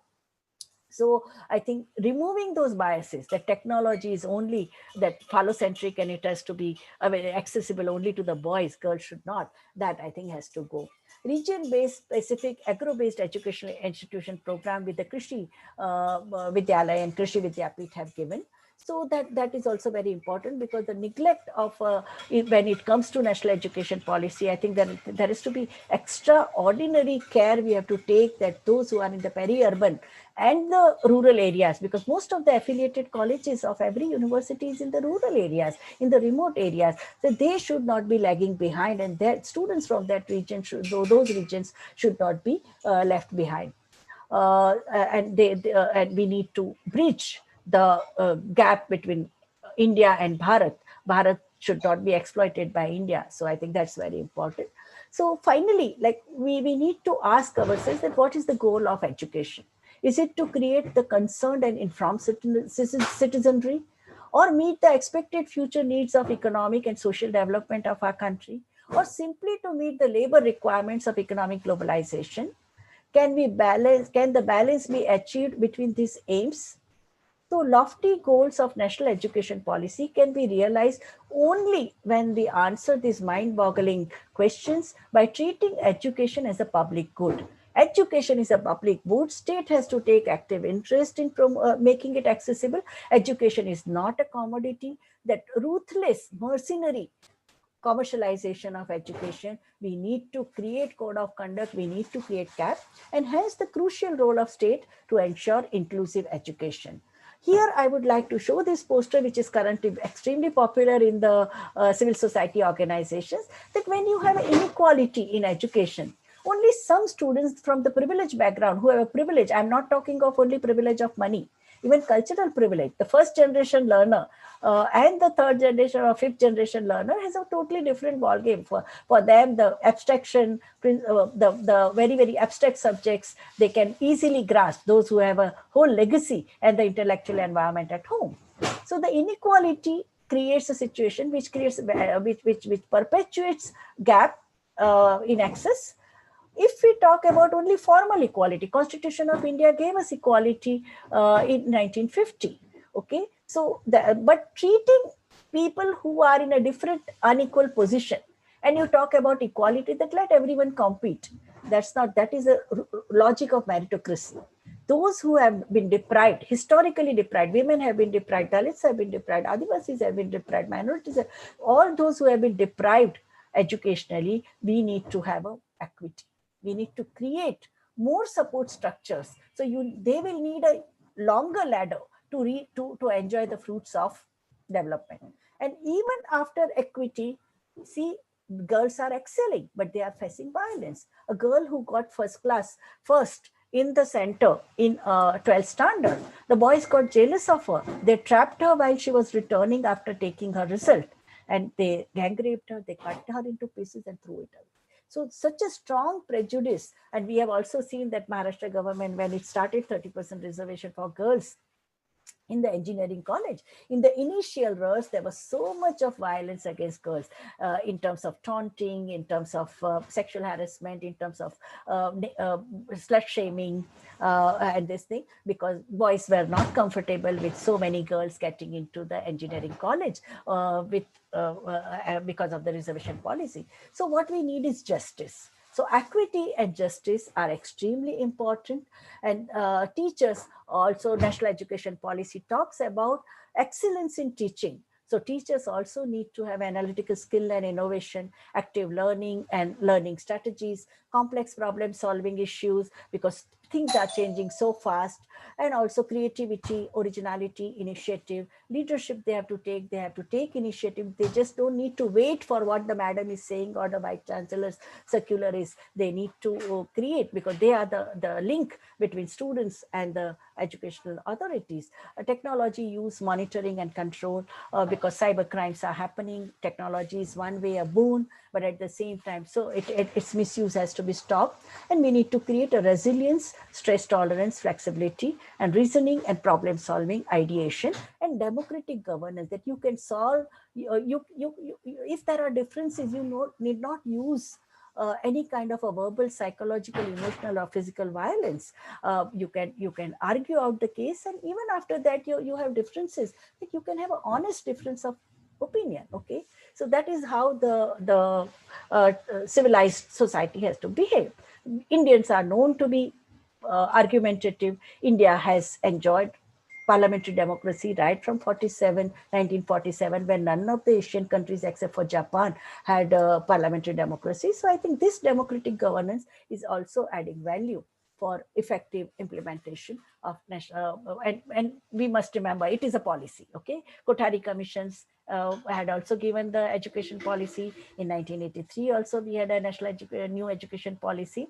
So many things were accepted, and so many things were reformed, and so many things are still not included. So we have a long way to go. The debates around national education policy has to continue. We have to demand, like so many under coronavirus, UN is requesting all the countries to allocate 10% of GDP for education and 10% for health, okay? Because we need massive reorganization in the education.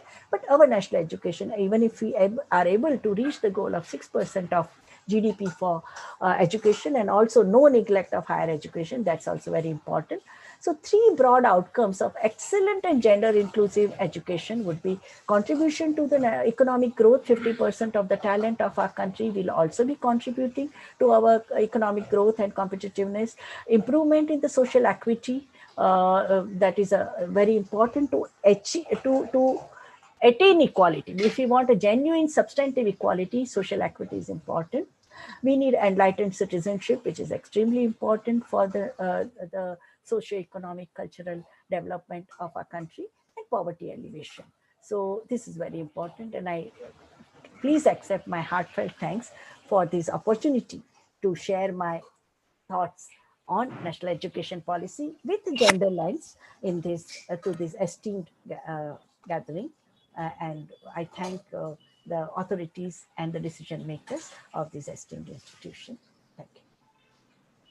Thank you so much, ma'am, for your deep and insightful reflection on the national education policy, and more particularly the emphasis on bridging the gender gap as far as the education sector is concerned. I now invite questions from the participants.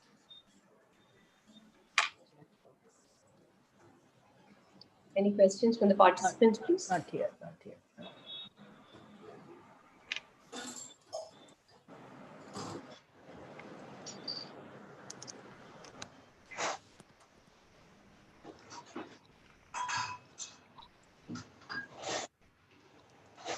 We invite questions from the participants.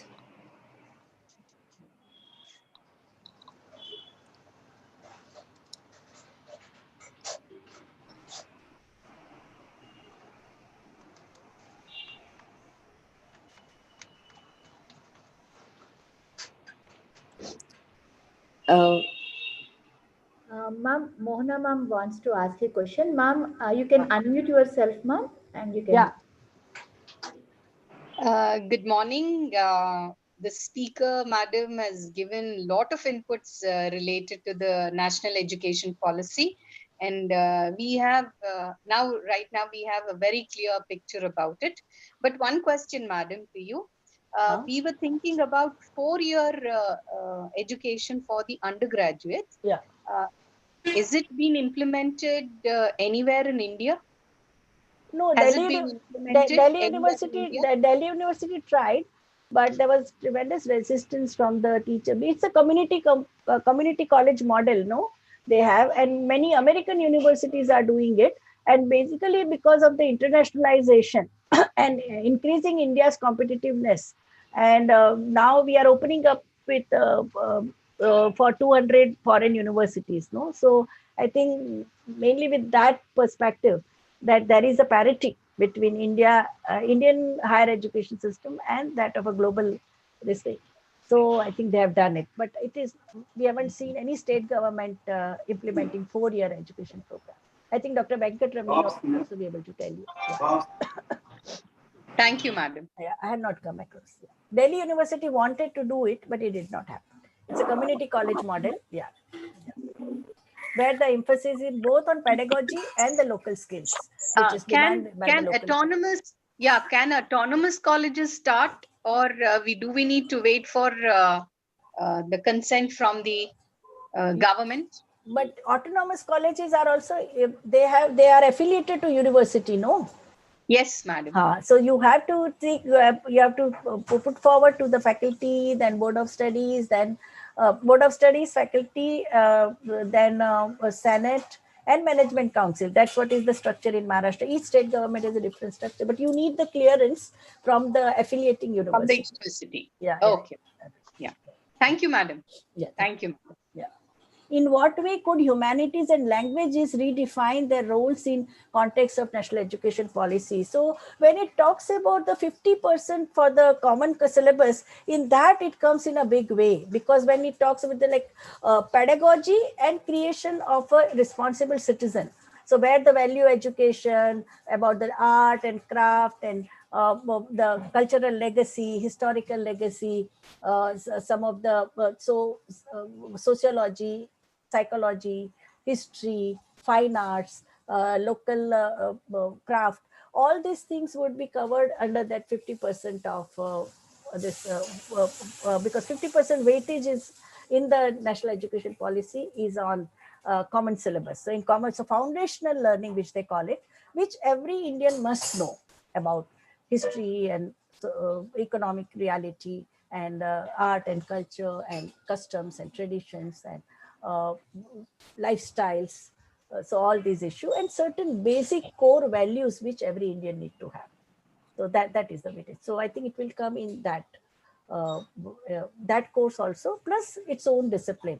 And it also talks about flexibility, that each university, each college, each university and institution will also have a flexibility to devise master's program, keeping into consideration specificity of the region. So even if you want to have, say, something on a history of Telugu language, and if you want to have a specialized course only on that, or a degree on that, then you can devise those papers and get them cleared by your university and start the courses like that. So, or you have some very unique legacy in art and craft of that, say, Madhubani person in Bihar, Madhubani region. They want to just go into the whole specialized course on Madhubani painting. So they can think of paper, either a paper or a module or a whole degree, if you want a specialized learning on that you can do it. Yeah. So the fear that we had that in the academic hierarchy, social sciences will be the lowest. I have been the lowest in the ranking. No, they are at the bottom. Arts and fine arts and science and engineering and medicine. They are the one at the top of the pyramid, education pyramid. No? So that has been the criticism of, because in our times, the only successful child parent would show off would be only person, boy or a girl doing medicine, or a boy doing engineering. Now that kind of a hierarchy of education, that is now they are doing away with. They said that each student, this whole compartmentalization of science, humanities, arts and fine arts, that has to go. Child has to be exposed to all types of disciplines right from the early childhood. Like in my school was an elite school, very good school, best school award it got in Gujarat. But still it was compulsory for us that girls had to go for tailoring and boys were going for technology. So we learned our school those who passed out of my school, they were excellent in embroidery or this thing, tailoring and all. But they did not have any other inclination also, because right from the age of 11, they were tuned only in that. While the boys, they became turner, fitter, electrician, welder, everything. And it also produced highest number of engineers from that school. So I think that kind of a division, the national education policy says we should do away with. Child needs to be exposed to all disciplines and all types of foundational learning that child should have. And in course of the time, child can choose according to the aptitude, can choose where to go. While here currently we are depriving certain for two reasons. Because of meritocracy, only those who are very excellent, we will just send them for a science stream, while others will remain in the arts stream. That we are doing. Instead of doing the hand holding, one-to-one teaching, mentoring, using interesting ways of teaching them, and in creating, because teacher can make or break a subject. Okay, if you have an excellent mathematics teacher, you would develop interest in mathematics. Okay, so that is also, teacher also is a very important role to play. So that is one thing. And other thing we are doing on a gender based, we systematically discourage our daughters to go for professional courses. We would just say the BA degree, BA BCom degree will just empower her to be, that will enable her to get a suitable groom for the marriage market. So that is the kind of thinking we have, which takes away complete this thing, a national resource, which is highly talented, and we are not able to use it. For 40% of women with MBA degree, they give up job after marriage or maternity. So you can see the kind of this, and there is a continuous decline of women from work participation. In the year 2000, we had 40% educated women who were part of the workforce. Currently, we have hardly 70, and we don't even know, we don't even have statistics under lockdown, how many of them, they were the first one to lose out the job according to the UN data. 40% of the women are out of workforce, even at every level, not only unskilled labor, So with such deep prejudices, I think the challenge becomes very important, that we don't even segregate in terms of knowledge. Thank you so much, ma'am. Any questions? Ma'am, I have a question to you. Yeah. Ma'am, basically, a college like ours, there would not be probably any issue arising due to gender disparity, because it's purely a women's college. Yeah. But then, as NEP envisages, there could be some functional obstacles in implementing the NEP policy. Go ahead. So what is your take on, what's your advice to colleges like ours? With the meager resources, we have to sustain and take forward the institution. So kindly advise, ma'am. See, if you become a nodal agency for a cluster college, you will have an agenda setting power. But for that, you need to provide many more courses. If you are providing only 1 degree or 2 degrees, 1 degree, then you will have to affiliate with other. At that time, your goals, objectives, mission, vision, you may have to compromise because of the nodal agency would have a different demand. But if your college has a potential for excellence, that means you have got financial resources, okay? Plus you are providing multiple courses, and you also will have to start B.Ed, no? Because B.Ed will be compulsory. Every cluster college will have to provide a B.Ed degree. That is so along with the commerce, science, arts, and education. So that then if you right from beginning, if you start preparing for all these new courses that you are going to give, and also enhance the syllabus, like your syllabus has to be state of the art. Okay, so all the latest topics which are discussed globally and nationally, you need to include all those in your syllabus. All the reference books which you are using, the core syllabus that you have to have a latest, which are from say 2015 onwards, which are the important topics as well as the reference material and the books which are being discussed. You have to refurbish your library. You have to see that your library has up to date the subscription of journals, online resources, then some of the important journals in that particular discipline that your college library is subscribing to it. And also the kind of knowledge resources, e-knowledge resources that you have created, because now all are creating their institution-based think tank, no? Because you have to do 30%, 25% online teaching as per the UGC directive. Are you equipped in all these things? That is very important. And once you have that, then your college will have a better chances for not only its own independent existence, and it can also become a cluster college which is doing exemplary work, and all the other colleges around your college, they can also look up to you. So that is very important. And teachers training, you have to have a constant upgradation of teachers education, teachers knowledge, and some of the new areas in which particular discipline. Like if you are doing economics, then you have to bring in experimental economics. If you are doing women's studies, you have to bring in standpoint theory, intersectionality. If you are doing literature, then you have to bring more things on a literary criticism from different angles. So what is being currently debated, all those things you have to include in your syllabus. Yeah, and now even COVID-related issue, that how to cope up with pandemic, influence of pandemic in literature, influence of pandemic in social society, influence of pandemic in economic reality. So even those issues also you will have to incorporate, so that your syllabus is state of the art, and your teachers are also equipped to teach those subjects. Right. Thank you so much, ma'am. Yeah. Bindu, can I just? Please, you can ask. Madam, yeah. I just want to share, express probably a concern. Yeah.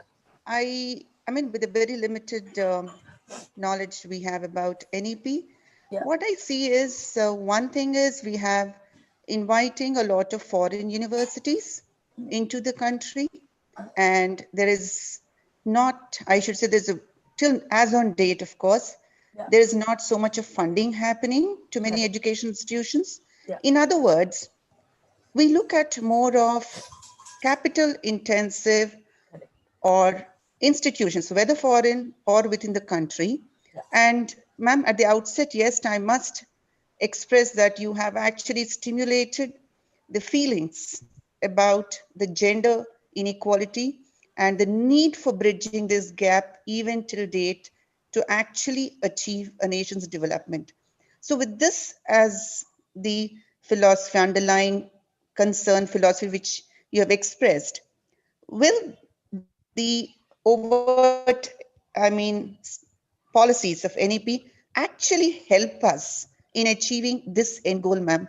Because I am having these kind of doubts, that's all.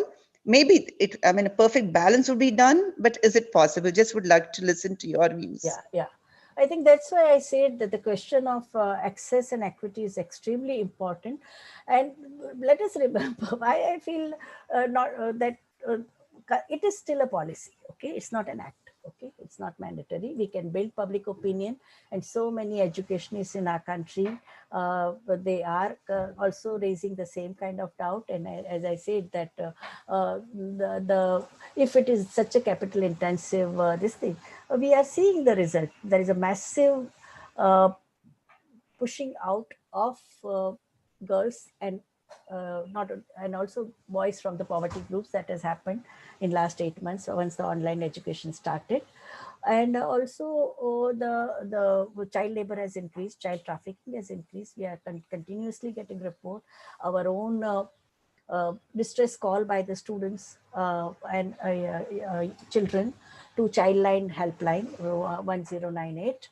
47 lakh students have approached Childline because they are not going to school. Their parents are either forcing them to selling them off as a child labor, and they are doing child.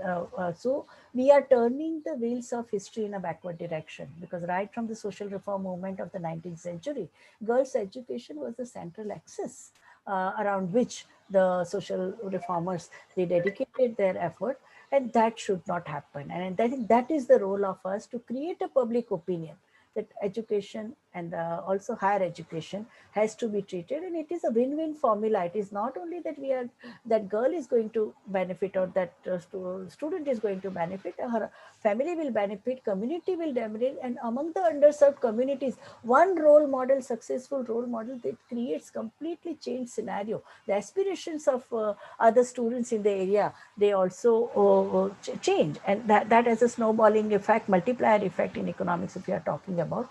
So I think we have to continuously strive, and we have to keep the issue alive. We just don't say that we and around the policy, always the discourses take place. Like Kotari Commission gave recommendation of 6% of GDP way back in 1964, and still it has not become, it has just remained a dream. Currently also, our education budget is less than, public investment in education is less than 3%, and we have to continuously lobby. Right to Education Act, we have to continuously lobby to see to it that it is implemented currently, at least in school education. ASAR report, even the work which the Abhijit Banerjee has done with the Pratham. So I think we need to popularize these concerns and build a public opinion. And whatever said that different state governments are responding differently. Kerala, 40% of the social sector budget directly goes to Panchayati Raj institutions. Within that, 10% directly goes to 10% directly goes to gender concerns. They are the guiding lights for us. So I think different states are. Delhi has currently invested massive amount both in the public education, midday meal program, and health budget is 10%. Delhi states.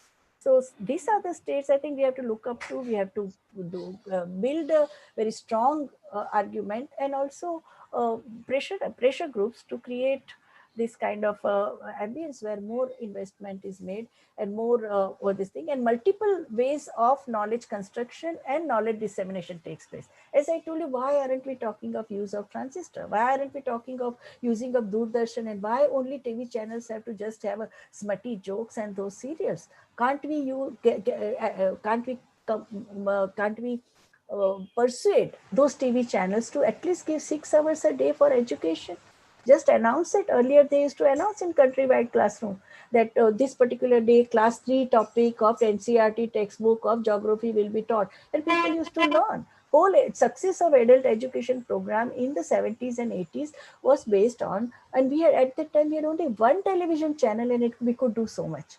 Why can't we do it? It's a question of political will, and we have to generate that kind of a political will through our advocacy and through our this kind of webinars, and by asking our elected representatives in the local self-government bodies and the state, because state it is a state subject. And we also need to convince the union government that they have to allocate more budgetary this thing, because functions and functionaries, they need to be supported by funds. And whatever gender commitments are made, they need to be translated into financial commitment. That's very important. So I think we have a long way to go, and we have to continuously pursue. Thank you, ma'am. So Yeah. that's hopeful that Yeah, we have to continue our efforts. Yeah.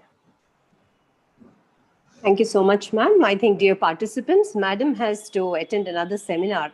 So I think we will have to relieve her immediately. So, ma'am, that was my last thing. are you okay? Yeah. Can we have some more questions if possible? Or Yeah, I just wanted to add that at the time of Second World War, the companies and the producers who made extraordinary profit, basically the armament industries, textile industries, those who are then some of the pharma industries and armament, they were given extraordinary tax they had to pay, because they had made profit, because a whole world was getting destroyed, while they are the ones who are making super profits, 400 times, 500 times more profit, because their goods were in demand. I think similarly, currently there are some 25 multinational and transnational companies which are making super profit. I think they also need to contribute when we are talking of public philanthropy. These things, both in public education and public health, I think they need to be charged heavy tax. It is called extraordinary profit tax. So they are the ones who have minted money. And Economic Times every 15 days it gives which are the companies who are making super profit under pandemic. So I think their funds means wherever there is a political will, we can raise resources. There is no resource crunch. The problem is that there is no resource crunch. It's a question of whether what is your priority. And if you consider education as a marketable product, then it's not going to be a priority. Education has to be a public good, accessible to all citizens. Yes, ma'am. Thank you. Thank you so much, ma'am, for your valuable presence and your enriching inputs on the national education policy. We are indeed privileged to have you today, ma'am. A wonderful person by heart and an eminent academician too.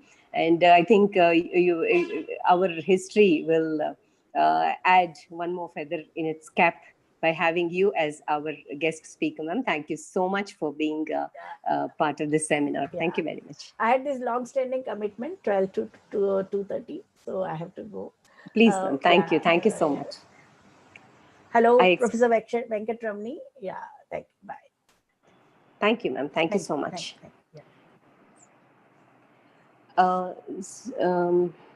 Good afternoon. Thank you very much, madam.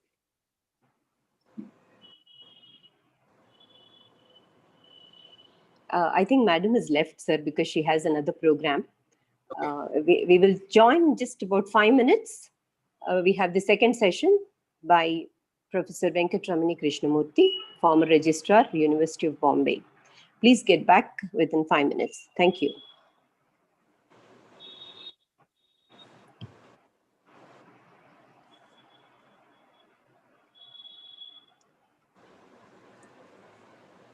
Is Professor Venkatramani, sir, did you log in, sir?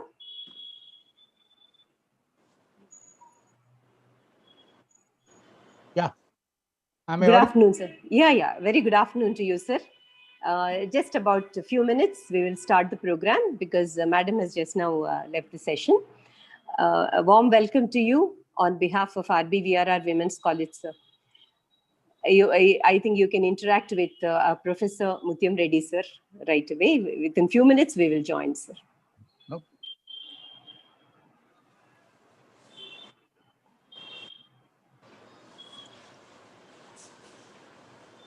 I request Professor Mutyam Reddy, sir, to kindly interact with Professor Venkatramani Krishnamurthy, sir, before the session starts in few seconds. Thank you, sir.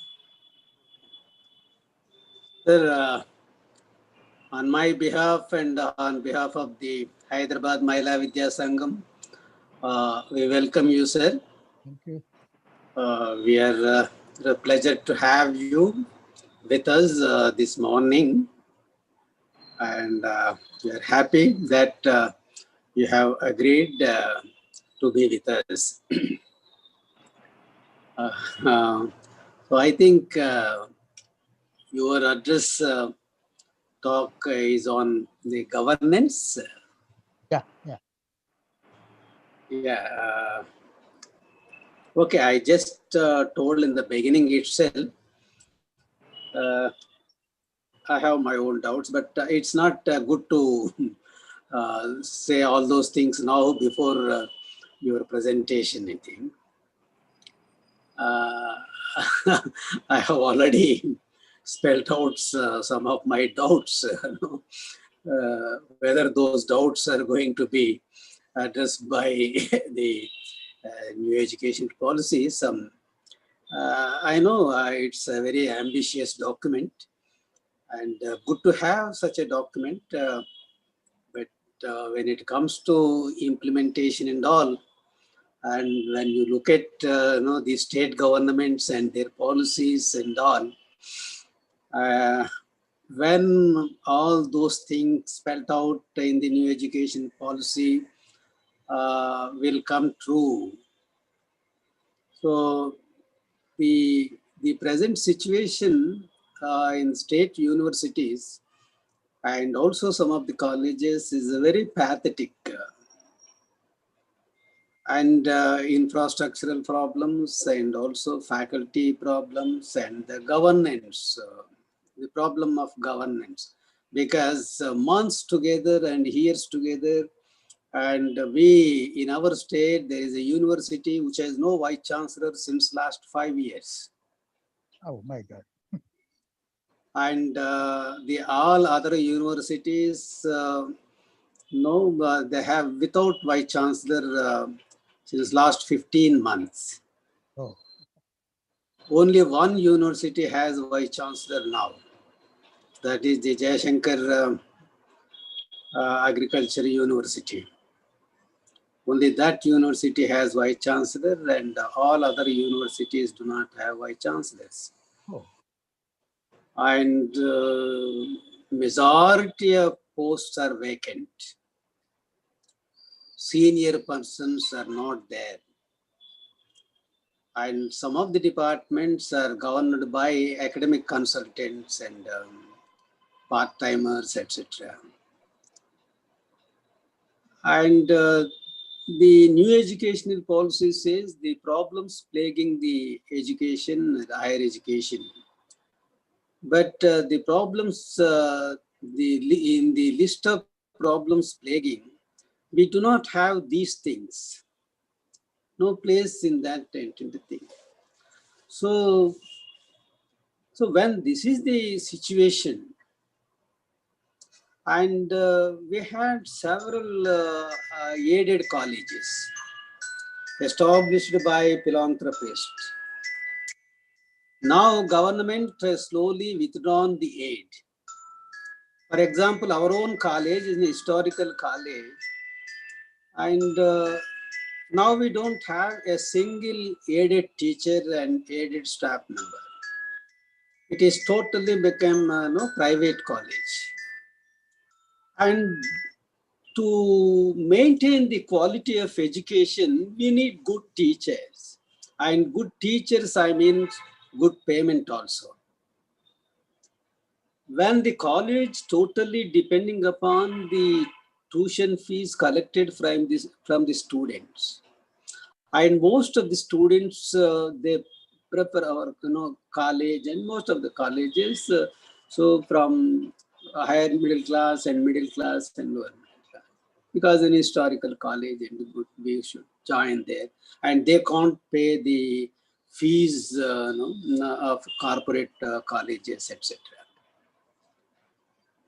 Then how long we just depend upon to maintain the quality and the governance, just depending upon the tuition fees collected from the students. And we need to have give good the quality education. We should have good teachers, and good teachers, as I said, good salaries. Can we pay good salaries just from the tuition fees collected? So, so sorry to intervene. Can we begin the program, sir? Probably. We can. Because Yeah. there is a time and you said Because, yeah. I think sir will provide answers Yeah, through yeah, his discussion. We will Okay. continue, sir. Yeah. Let us start. Yeah. Yes, sir. Thank you so much. Good afternoon, everybody. Good afternoon to all the participants. Welcome back to the second session of the National Seminar on NEP and governance reforms in autonomous colleges. I welcome uh, our eminent academician and guest speaker, Professor Venkataramani Krishnamurthy Garu, to be a part to our college and also to this session. Sir, thank you very much for accepting our invitation and immediately agreeing to deliver a lecture on this topic. Before the session begins, I would like to introduce our speaker today. Sir has a very vast experience, vast and rich experience in both academics as well as administration. Sir has graduated from University of Madras and that is PG from Indian Institute of Technology, Mumbai, and research qualifications from Center of Advanced Studies in Mathematics, University of Mumbai. He has put in 4 decades of service in academic field, of which 15 years served as principal of Somaya Group of Institutions. 9 years, sir has served as registrar of universities, that is University of Mumbai and D.Y. Patil University. He has rich experience as NAC assessor since 2001 and visited many colleges across the country. Sir has been a visiting faculty to University of South Carolina and to teach mathematics. He visited, his overseas assignments are in Dubai, Sharjah, Oman, and Turkey, and he was instrumental in setting up offshore academic units. He was also a member of experts committee at state and UGC level for academic services. Currently, Sir is a joint secretary of SIES Matunga. Sir, a hearty welcome to you, and over to you, sir. Thank you very much. You see that SIES Matunga is a huge educational group, South Indian Education Society with headquarters in Matunga. Anyway, I would go into the discussion. Yes. At the outset, I should thank the organizers for giving me this opportunity and Hima Bindu for coordinating with me regularly in getting me into the discussion. And I also thank the participants who will be listening to me for another hour or more, followed by a question answer session. And I also thank Dr. Vibhuti Patel, who had suggested my name. And we are in many institutions on academic board or IQAC in Mumbai city. I also thank the college for organizing this kind of a seminar or workshop, whatever you may term it, which is going to be useful for many other institutions in the locality or even outside Andhra Pradesh. I would request somebody to go in for uploading that PPT. Sure, sir, they're doing it. Just a moment. Yes, sir. Ambika, I request Ambika, please share the screen. Thank you, Ambika. Yeah, this is the first slide. You can go ahead with the second. Can you go to second slide? Hello? Yes, sir. I will tell them. Veda, yeah. See, the entire discussion of today, the sources are this. Google search about some important institution, autonomous institutions in India, and the NEP document 2020, and quite a few SSR of autonomous colleges, which I have visited as a NAC assessor. Next slide, please. Yeah. See, in the new education policy, the major problems faced by higher education system in India is referred. In fact, the NEP is over 35 to 40 pages document, but these two components explain everything that is contained here. This is the point where we should really address to to make this NEP successful. I have also detailed note of all these points later at some stage, but I would continue simultaneously to this. One of the major problem which is faced here is severely fragmented higher educational ecosystem. Can somebody replay and redo that? Because I'm not able to get the full screen. That photo can be made horizontal on the top. Hello? Sir, yes, I will ask the concerned committee members. Sir, just a minute. Veda? Ma'am, Veda? yes, ma'am. Sir ma'am. is asking you to kindly, so do you want the slide to be increased Visible in size? Visible. It is visible. It is Sir. visible. No, Yes. partly it is It is visible, sir. blocked by the photograph. If you can photograph, you can shift to the top. Veda, kindly do the needful.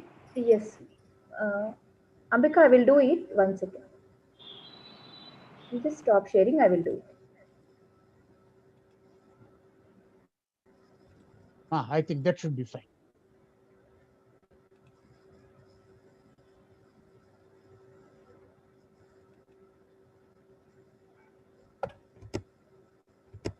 Now, is it okay, sir? No, what I wanted to do is whether the photograph which is there, can you take it on the top, horizontal? Okay. And it is slightly scrambled also, your slides. Earlier it was very clear. Is it okay, sir, now? Veda, the print is not clear. Print.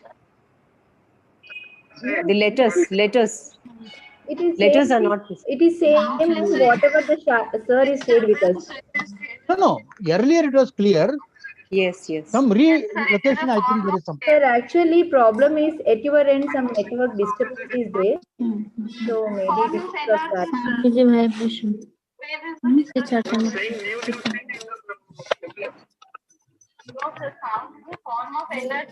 So physics పిల్లలే Yeah, now writing is clear. Yes, it's clear, sir. Writing is clear. Only thing I want.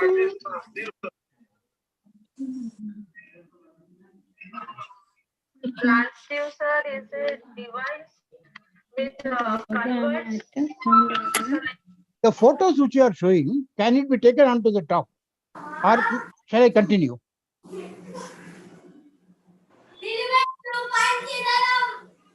Sir, please continue, sir, because I think from our Shall I end continue? also. Yes, sir. Yes. It is visible and it's clear also. You can continue. Okay, only I am not able to see the this thing PPT because of photo is blocking. Anyway, it doesn't matter. I have got a copy with me. I can go ahead with that. I'll coordinate with my team and get back to you, sir. Veda? Ma'am, The our end it is very clear, ma'am, because of some network issue, sir, and he can't see it properly. Okay, fine. Okay, fine. No problem. Yeah. See, the system is severely hampered because of the system in our country. For example, our country being a very vast country, the quality of education varies from school to school.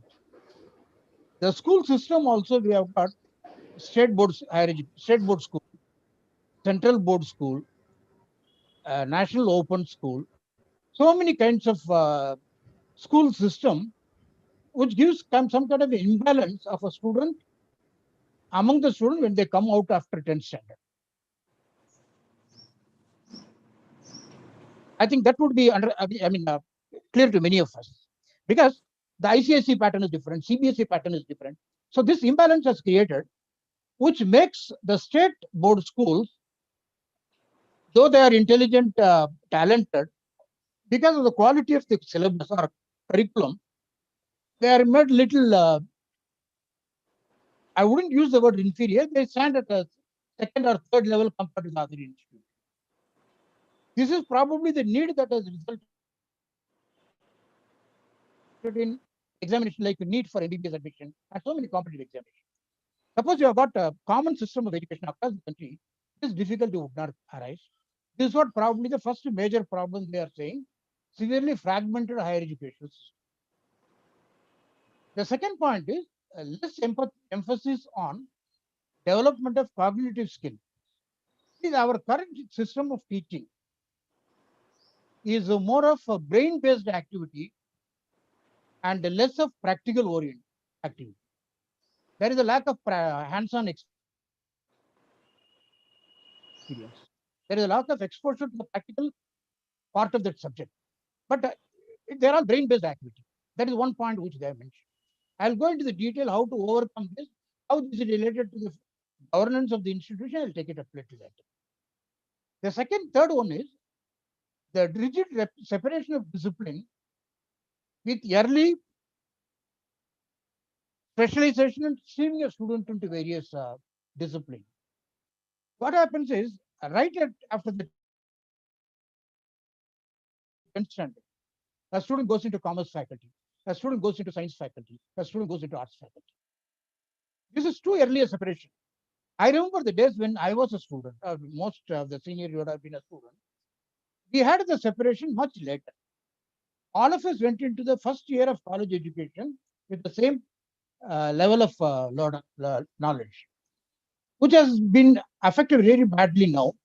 The very early separation right after the 10th standard, which I think is too early for a student to identify the branch of his interest. And the moment a student enters into higher study with a specific branch, it is something like a wall. He's not able to come back, he or she is not able to come back to the other system. So this is what is highlighted here, rigid separation of discipline with early branching out and streaming the student too early in a narrow area. The next one is limited access, particularly in socio-economic disadvantaged areas, with very few higher institutions that teach in local languages. See, what happens is, with my experience as an NAC assessor to many institutions, I had been to a number of institutions, those unaided Andhra Pradesh, and later on also Telangana and Andhra separately. What I find is the people there, not only Andhra, and say other states also, Assam also, Northeast, many places, they feel learning in mother tongue or vernacular medium is hampering their growth, which is not correct. In fact, the new education policy has gives an emphasis on learning through local language and mother tongue. We should remember that, rather we should inform the student. Wherever possible, I tell, emphasize this point to the student. We have had a lot of eminent persons in the field of science, technology, administration, judiciary, whose basic education had been from their mother tongue. Not necessarily all are from convent education or English medium school. My education up to 11 years, those days SSLC was 11 years. Up to 11 years, my mother tongue was, I learned through my mother tongue, namely Tamil. So that has never hampered me to learn further or to raise to some high positions. So first we have to strike upon the student that learning in mother tongue is not something which is going to put them at a second or third level compared to convent educated students. We should tell them.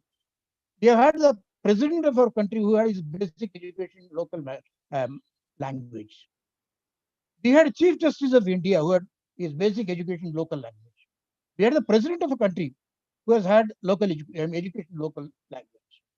So local learning in local language is not at all going to create any hurdles or hassles for raising in further in our life. So this is one point. The limited teacher institutional autonomy. After many decades, the colleges are becoming autonomous. That too not in the velocity with which we expected. Still, a lot of institutions are reluctant to go autonomous for reasons many. Some of the reasons already was pointed out by your, in our informal discussion with one of your professors, which I will be addressing later in our discussion. Can you go to the next?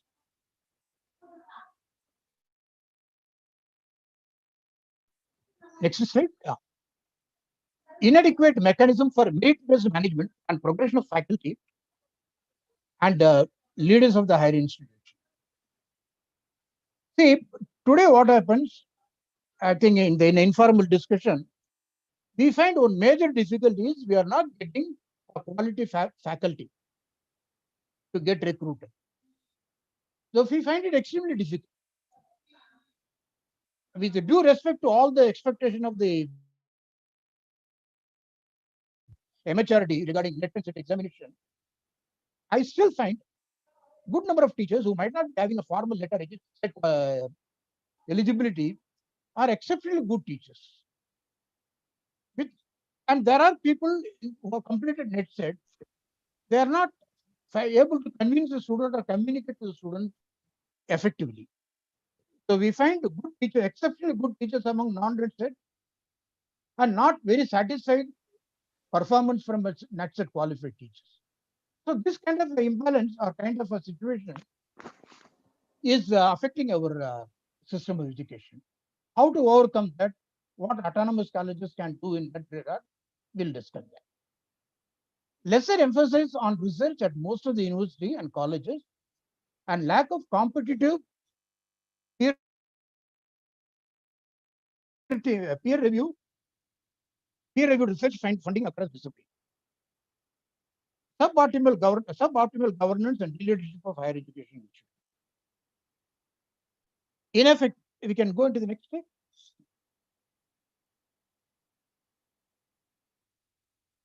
I think there is one more in between. Okay, we'll go ahead with it. Now, after seeing all those hassles, the changes suggested by the NEP 2020. Probably here, autonomous colleges can play vital role, which I said earlier, I'll be taking it up separately. Moving towards a higher educational system. One second. Moving towards a higher educational system consisting of large multidisciplinary universities and colleges across India and offer medium of instruction and programs in local Indian languages. Moving towards a multidisciplinary education.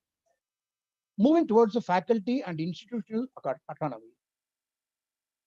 Revamping of curriculum, pedagogy, assessment, and student support for enhanced student experience. Next slide, please.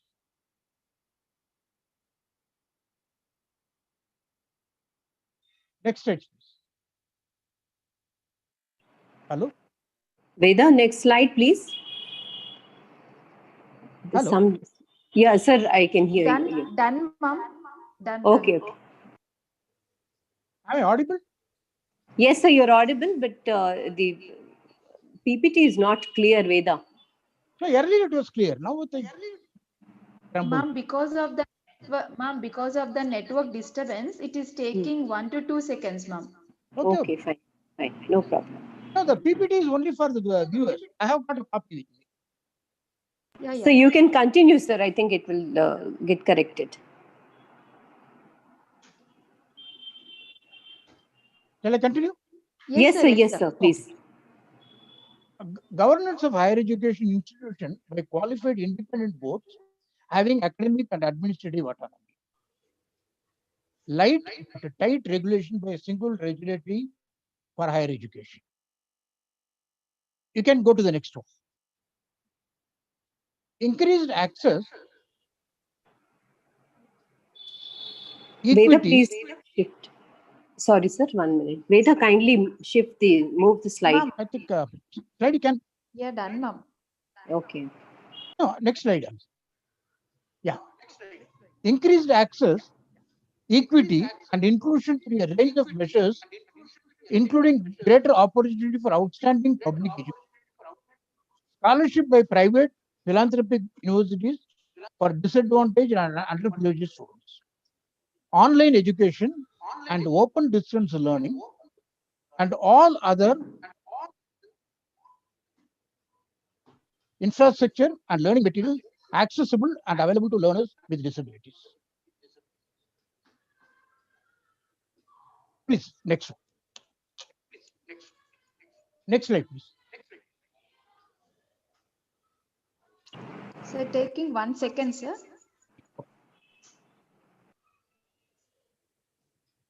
Yes, sir. Now comes the main discussion. How is the governance of the college, or how the college should govern itself to fulfill the aspiration of the NEP? We have seen the deficiency, the methods of improvement, how the governance come into the picture. Am I audible? Yes, sir. See, every autonomous college has to have a vision or mission in tune with NEP 2020. You might have had a vision and mission. You may still have it, but mission is not something permanent. You can always amend it based on the needs of the hour. Now that NEP is there before us, we will try to see whether we can change our vision or mission in tune with 2020. The most important part is the autonomous college should have all its authorities in place. See, many institutions, once they get autonomy, they take it as a privilege, and they do not take a very serious view of the governance or the mode of making the autonomy successful. Getting autonomy is something. It is something like, in our language we say a person who is a boy or a girl who has trained in some classical dance. They perform the very first item, maiden item, or maiden performance they call it. In our language we call it arrangeto. So that is not the end of it. That's the beginning. So getting autonomy is a beginning. It is a maiden event or maiden success, which you try to capitalize subsequently. The most important part is you should have all the authorities in place. You may call it, it depends from state to state or university to university. Some places they call it board of management. Some places they call it governing council. Some places they call it management council. By mistake, it is in HCMC, managing council. That is the topmost apex body of any autonomous institute. Then comes the academic council, or some people call it academic board. Then comes the subject board or board of studies. Then comes examination, finance committee, planning board. I think many autonomous institutions do not have a planning. They should have a planning board. And then IPO.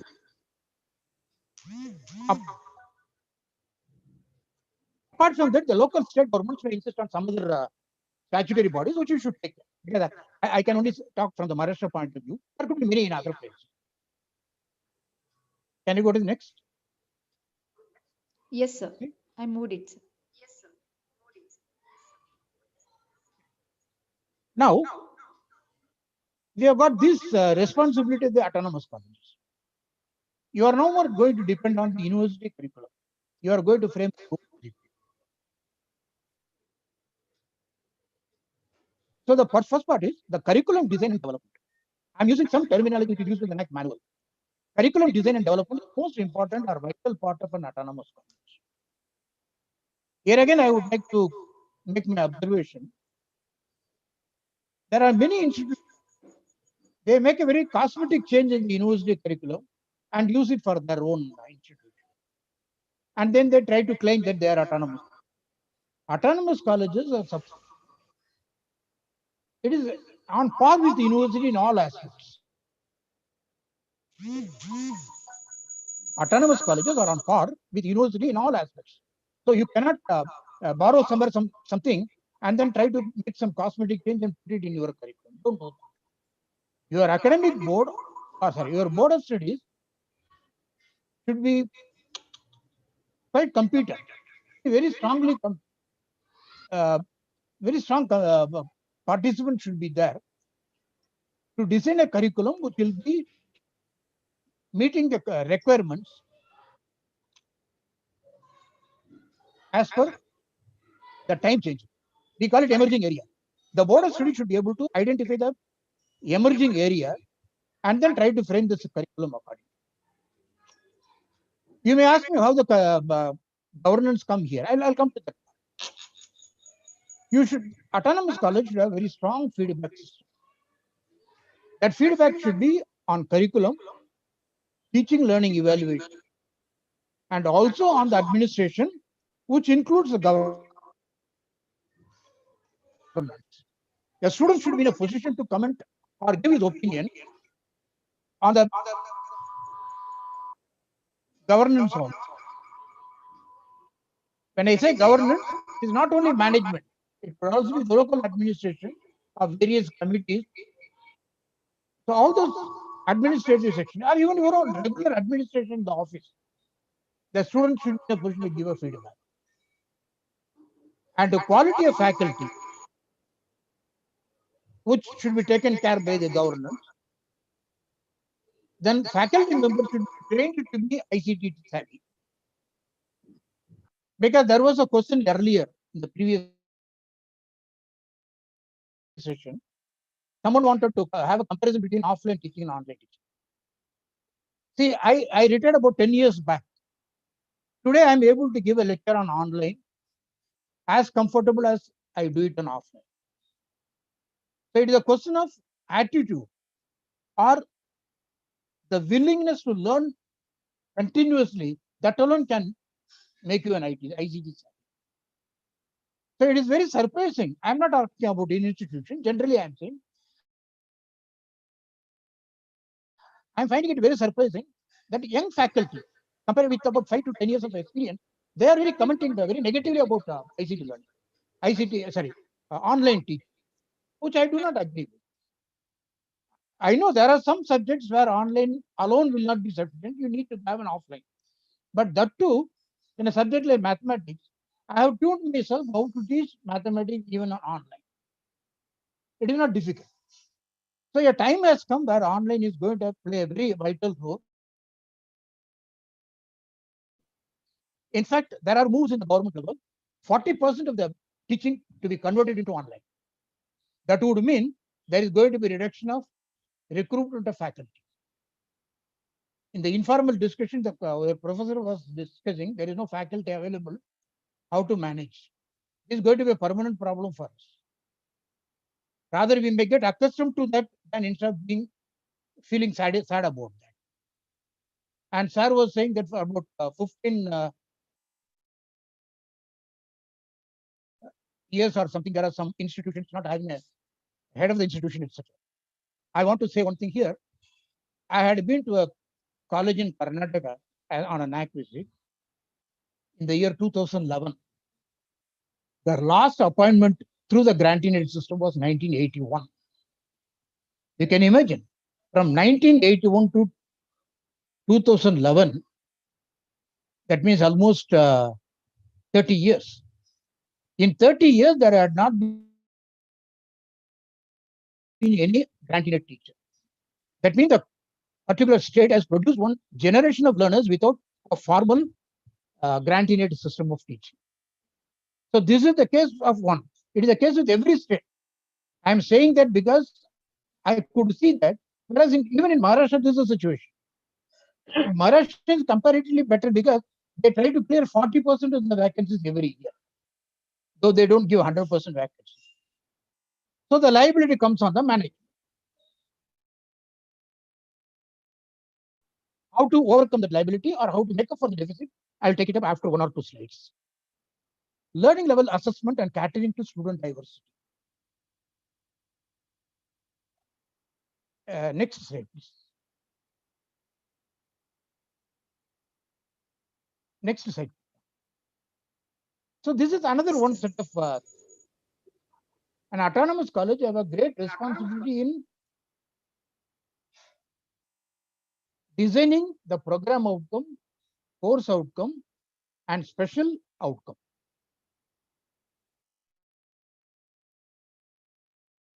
Because autonomous colleges will have their own curriculum. in an affiliated college, the curriculum comes from the university. So the board of studies of the university and the faculty at the university will frame these components. Whereas in an autonomous college, because you are going to frame your own curriculum, you have to create this, design this PO, CO, and SO. And measurement of this PO, SO, CO, a scientific method has to be designed by the board of studies or the IQAC of the college. Research, publication, and student research. Again, the question is how to raise the funds, because already we had an informal discussion. I think the professor has set the ball rolling even before I started this discussion. I think that is I was very happy about those few inputs so that I can incorporate during my discussion on that. Extension activity, student satisfaction survey, consultancy, physical facilities, library, and IT infrastructure. So these are the areas where the governance of the institution should concentrate. Next slide, please.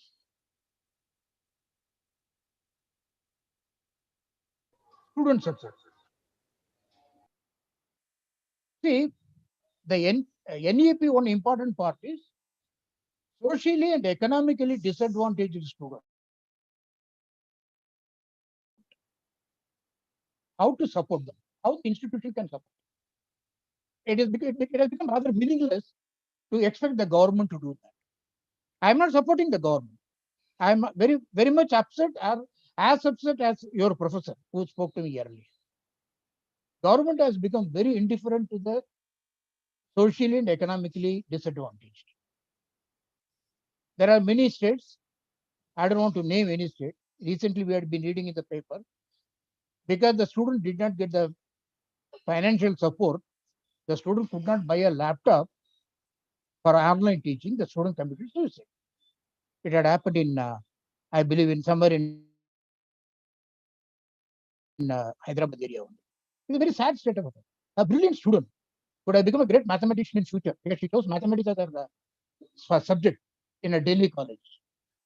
A student who scored 98.6% stood first in that locality, took an admission in an excellent, prestigious college, and who could have become a very eminent mathematician or any scientist in future. Unfortunately, passed away by suicide because of that. Either the institution has failed in its counseling, or the funding agency has failed. Either way. But how the institution has failed, I should explain to you a little later. Progression of the student. So government should create a mechanism, or rather governance, not government. Governance should create a mechanism or ensure that the IQS is creating a mechanism to measure the progression periodically. Holistic development is the tool. Resource mobilization. It's a very important component which I already touched upon. We will take it up again. Liberal financial support for research. MOU. Incentives. Participatory management. Gender sensitivity. Representation of women in policy making bodies, and best practice. Next one, please. I'm going to the detail later. Okay. Now we'll come to the individual discussion of various. We began with the major problems faced by the higher education institution. The severely fragmented system, I have already mentioned it. The system of state board, central board, National Institute of Open Learning, school for differently able, school for different special children. At the end of the first stage of higher education, that is clearance of 10th standard, the student coming out of this various institutions, they are not on the same platform. Some of them are highly placed, some of them are second or third level placed, some of them are placed at a very poor level. So we should have a system. Once a student is admitted in your institution, there is something called assessment of learning level after admission. After you admit a student, you have to analyze this based on the past performance. You have to segregate the student. A student who has done exceptionally well in +2, or a student who is little above average and below average and very poor. So you have to segregate the student and design certain orientation program or bridge course or some training program for the various category of students. A student who is in the highest mark group, the so-called advanced learners, we may have to treat them in a different way of teaching. We have to teach them in a different set of things, like challenging projects or involving him in the student research project. And next level is above average, then average, below average. So you have to identify the student, and accordingly you have to change your teaching method. One difficulty which we face here is we cannot segregate a student and create a division accordingly. We cannot put all the advanced learners in one division and subsequently grade the division. That is not allowed, because unfortunately our judiciary has made a mandatory on the part of the institution that you cannot segregate the student based on anything other than the admission. We cannot say, you used to have practice in the past. The highest mark students will be put in division A. The second lot is division B, third lot is division C, like that, which the system doesn't permit, judiciary doesn't permit. All we do is you arrange the student after admission in alphabetical order and start filling the division. First 180 or 100 in one division, next 100, next 100. So in this case, every division becomes heterogeneous. So here the role of mentor-mentee is very important, which is coming at a little later stage. Lesser emphasis on development of cognitive skills. I told you earlier the same thing again. The current system is based on brain-based skill. The students are very talented. They are able to solve the problem. They are able to understand the experiment. They are able to perform very well. They perform very well in the exam also. But when they go to industry, they are not able to make a mark there. The industry expectation is different than what is the output we are giving. So here the autonomous colleges can play an important role. So in every autonomous college, if you know, there is a board of studies. In the board of studies, you have got the local head of the department as the chairman of the board of studies. This is a prevalent situation in Maharashtra. I don't know about Andhra Pradesh or Telangana. The head of the department of the college becomes the chairman of the board of studies. One or two senior members of the department become the member of the board of studies. And we have got one or two industrial experts in the board of studies. And the members from other autonomous colleges also as members of the board of studies.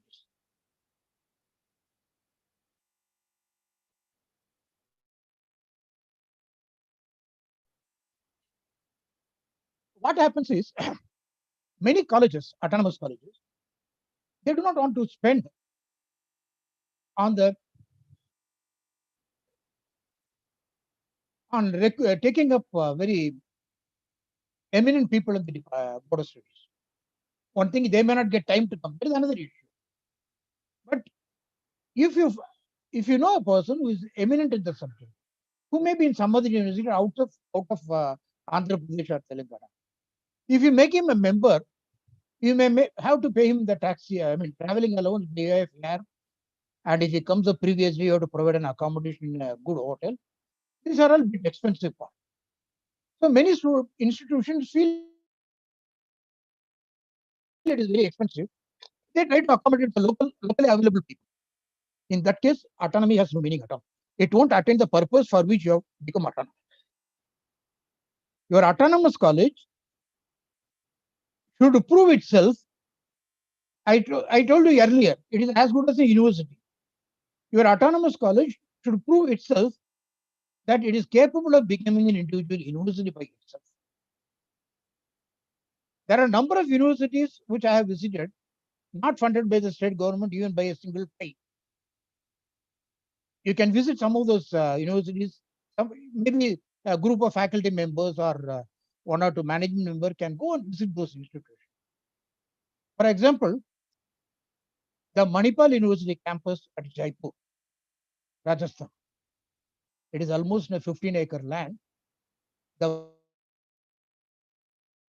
way they have developed the institution over the years, it just got A+ couple of months back in the new system with a 3.23 score. That was its first accreditation.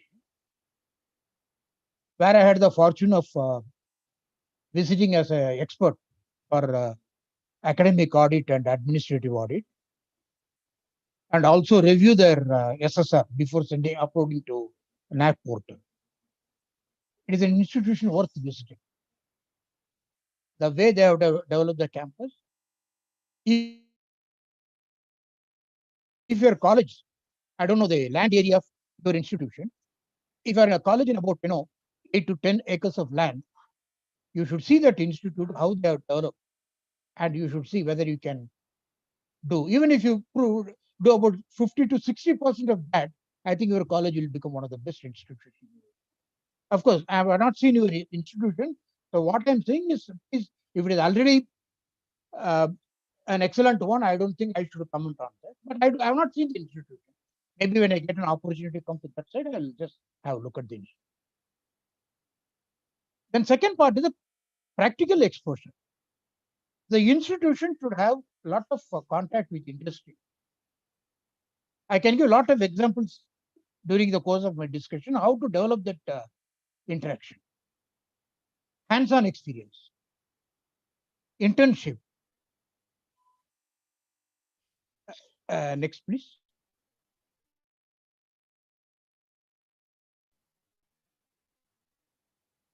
Next slide. Okay. Now comes the point I already discussed as a caption, but in inner things I'm taking it up. Rigid separation of disciplines with early specialization and pushing the student into a narrow area of study. How an autonomous college can overcome this difficulty? This is something non-autonomous colleges cannot do because they depend on the University of Region system. As an autonomous college, why can't we think of choice-based credit system across the discipline?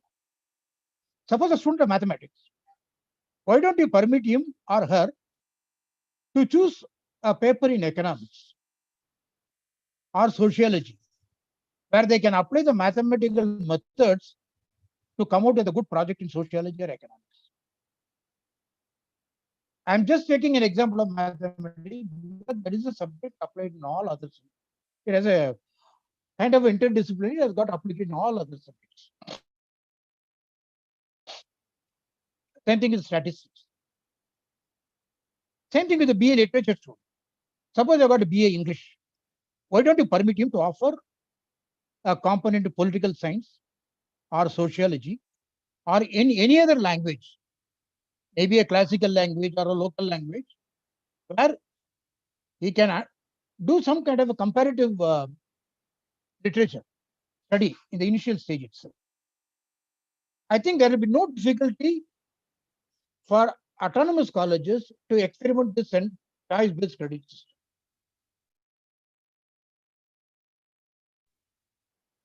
My discussion is governance. Now the point will be how the governance come here in the picture. See, Board of Studies can prepare a plan for interdisciplinary grading system and all. But ultimately, the governance or the leadership of the institution should agree to that, or should put it in practical. So every component, whatever I'm saying, maybe directly or indirectly, the governance has got to play a major role. So the CBCS, child-based credit system, it is the governance has to come out with some kind of a, I do not use the word order, some kind of a strong instruction to the IQAC, Board of Studies and Academic Council or Academic Board to prepare a plan to make the college a choice-based credit system facility. This will attract a lot of students. You may not have a dearth of students, I do not know, but it will attract students of high caliber if you are able to succeed in this. And we have experimented in one of our institutions. And in the introduction of your institution, I think there was a reference that you have got a course on forensic science. I should compliment the governance, institution, because I'm hearing for the first time an institution having a course on forensic science. It is an excellent thing. I appreciate that. I place on record my sincere appreciation for your institution. So you can do a lot of such experiments. So the role of governance in autonomous colleges, in tune with the NEP, National Education Policy, is one thing. Probably you might attend even before the NEP came, but it's an appreciable one. You can experiment some more such things. Another area which probably you can think, being a totally women's college, is early childhood education. I believe you must have undergone, there could be a lot of students from your institution taking up B.Ed as a program and becoming a school teacher. So early childhood education is a very important one. What the NEP says, in one of the places they observed, I look at the statistics and it, they say as per NEP, 85% of child's cumulative brain development occurs prior to the age of 6.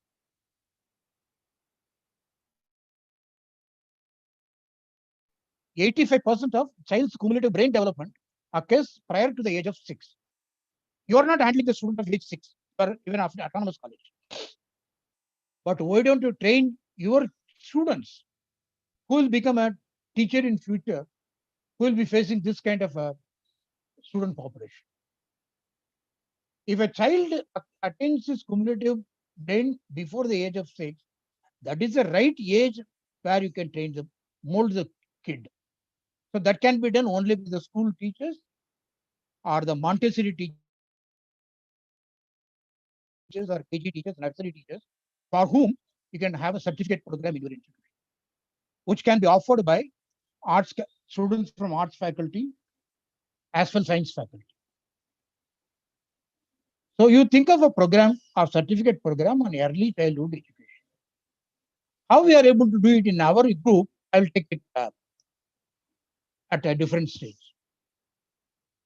The next one is a project on interdisciplinary topics. I think in your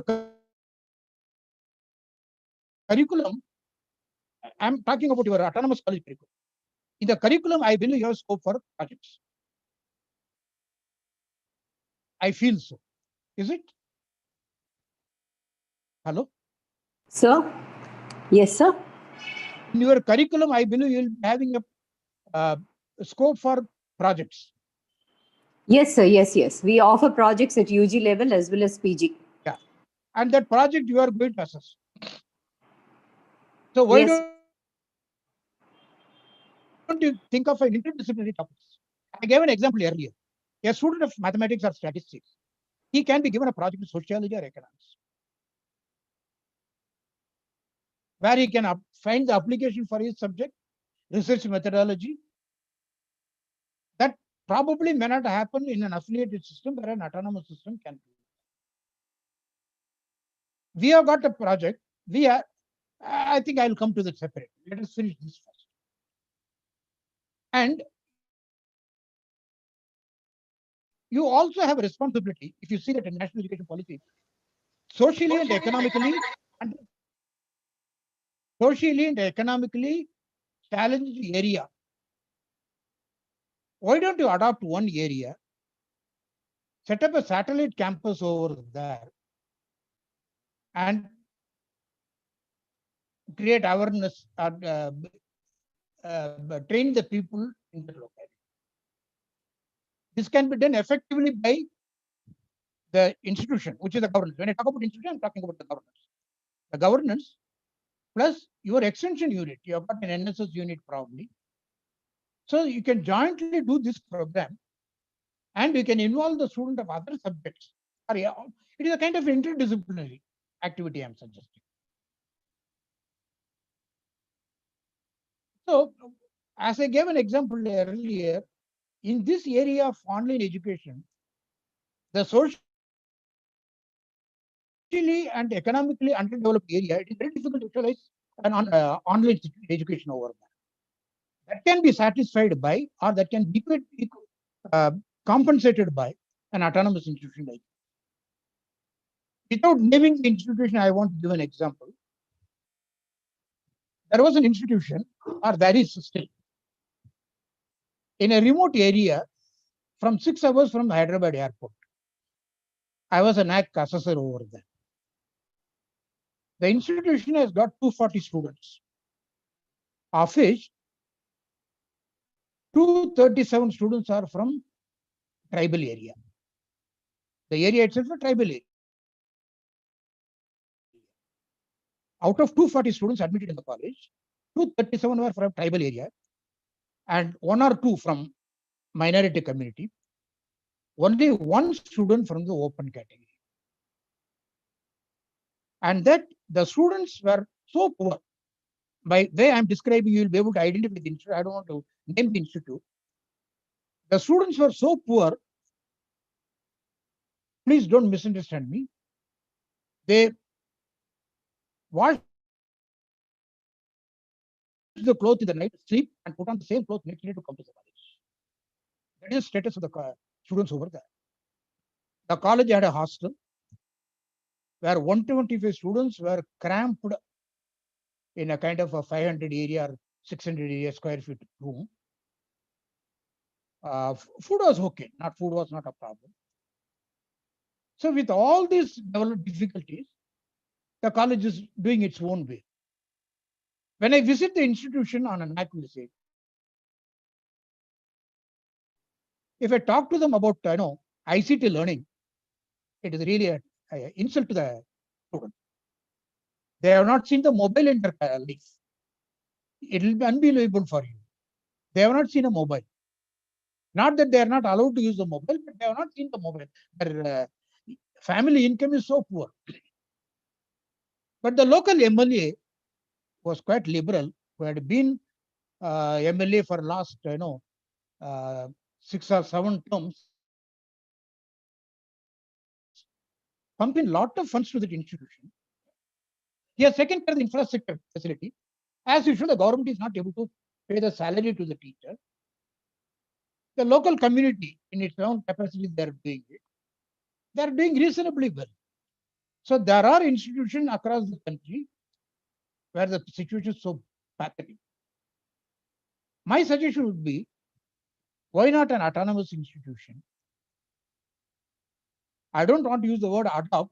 Take care of such institution where your fact. You see, that college is not very far away. I told you it's 6 hours by road.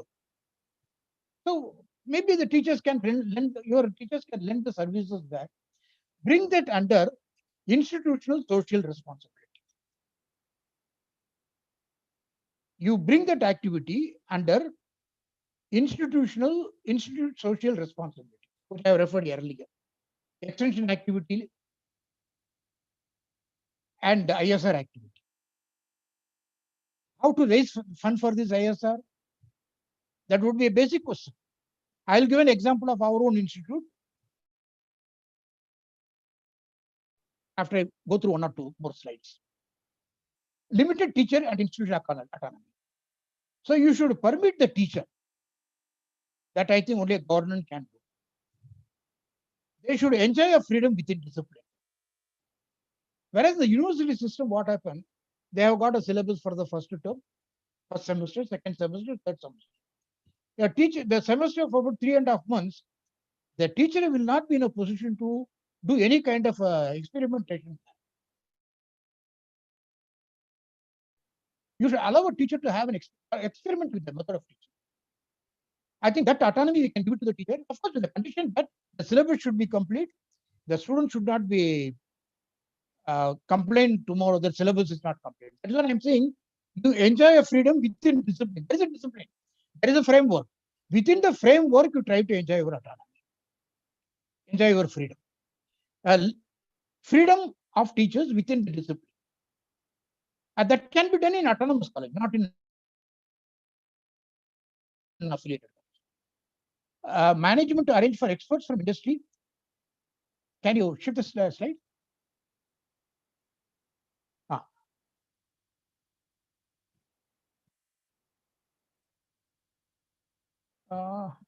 Okay. Inadequate mechanism for merit-based career management of faculty and institution leaders. So what I'm saying here, don't think it is something like I'm talking in the air. For every one of the point, I have got an evidence from my own institution, of which I am a joint secretary. And I have seen institutions across the country also.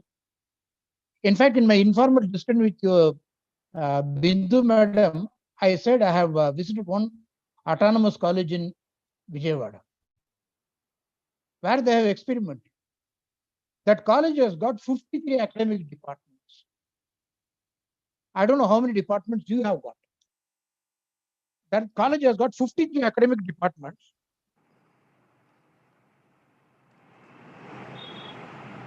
And the kind of funds they are generating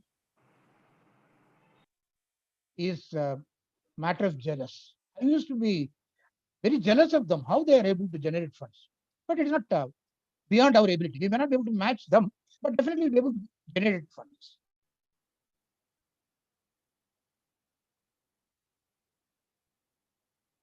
So try to give incentive for the merit teachers.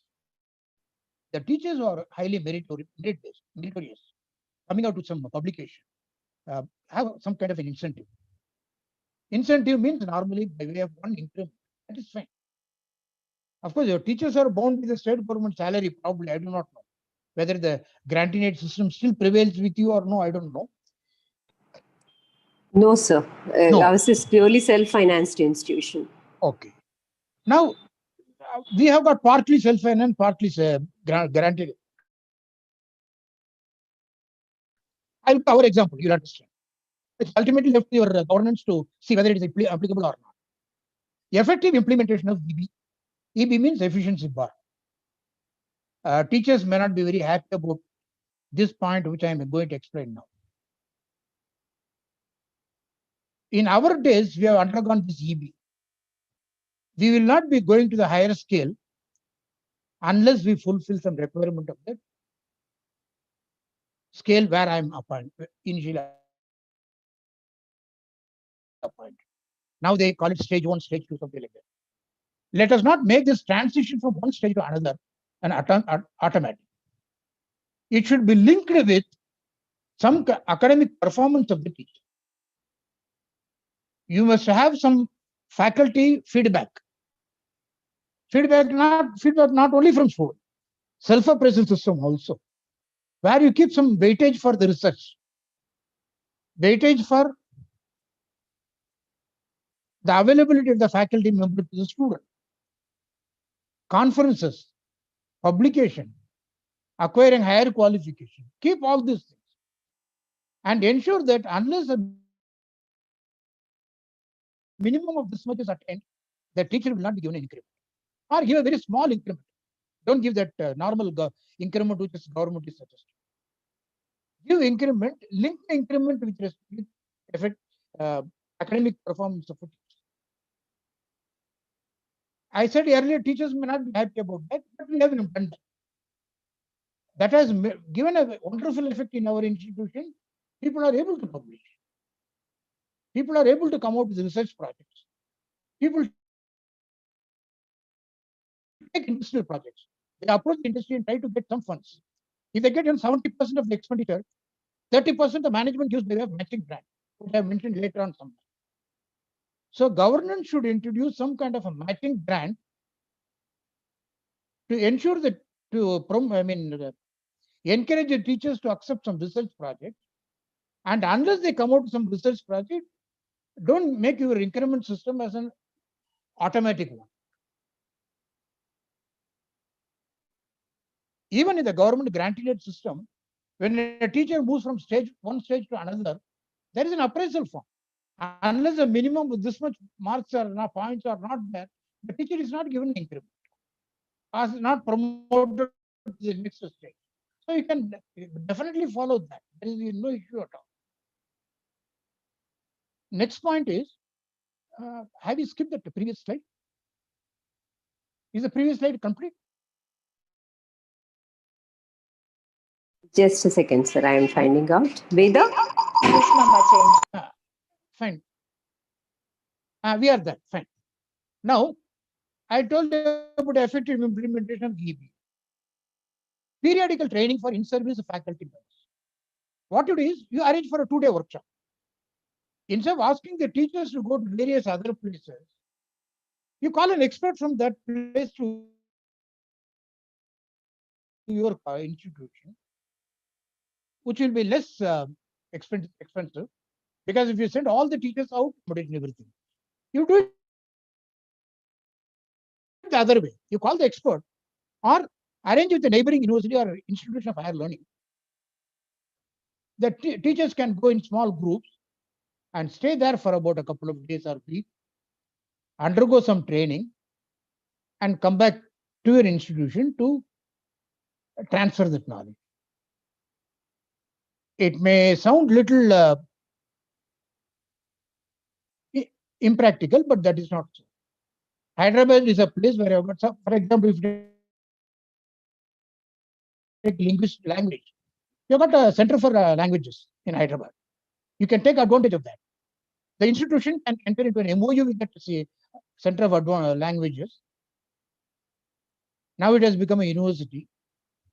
So you can very well think of that. Hyderabad has got a central university where you can enter into an MOU with that such institution and ensure that your teachers get the proper, teachers are getting training to enhance their proficiency in their respective subjects. That's what I'm saying, periodical training. It should be periodical one. In our days, we had winter school and summer school, which we started at our own expense. Only the accommodation was taken care by the organizing institute. Accommodation and hospitality. Otherwise, winter school and summer school used to be for about 15 days to 1 month. Winter school is about 10 days. Summer school is about a month. We used to go and attend, stay in the hostel of the institution and undergo some training. So we can think of that. But of course, the teachers have to sacrifice their vacation, because most of the summer, the moment you say summer institute, it is going to be in the summer vacation. So we should be ready to sacrifice the summer vacation. So you have to motivate the teachers. Whatever sacrifice they make in the initial days of their career can take them to a very high level at the later stage of the career. So this is something which you can think of, periodical training. Then budget provision. The governance or the autonomous colleges should have a liberal budget for the quality academic performance and enhancement of quality in academics.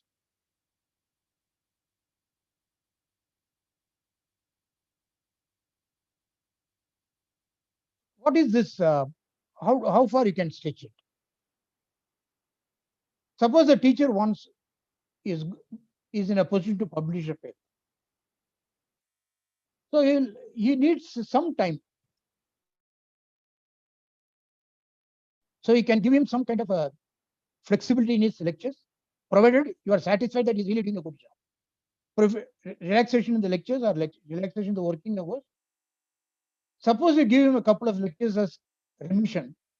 Naturally, those 2 lectures have to be taken by somebody to complete the syllabus, which would mean an additional expense for a visiting lecture, which I think you should be able to accommodate in the budget. You can use people from industry. You can use people from judiciary.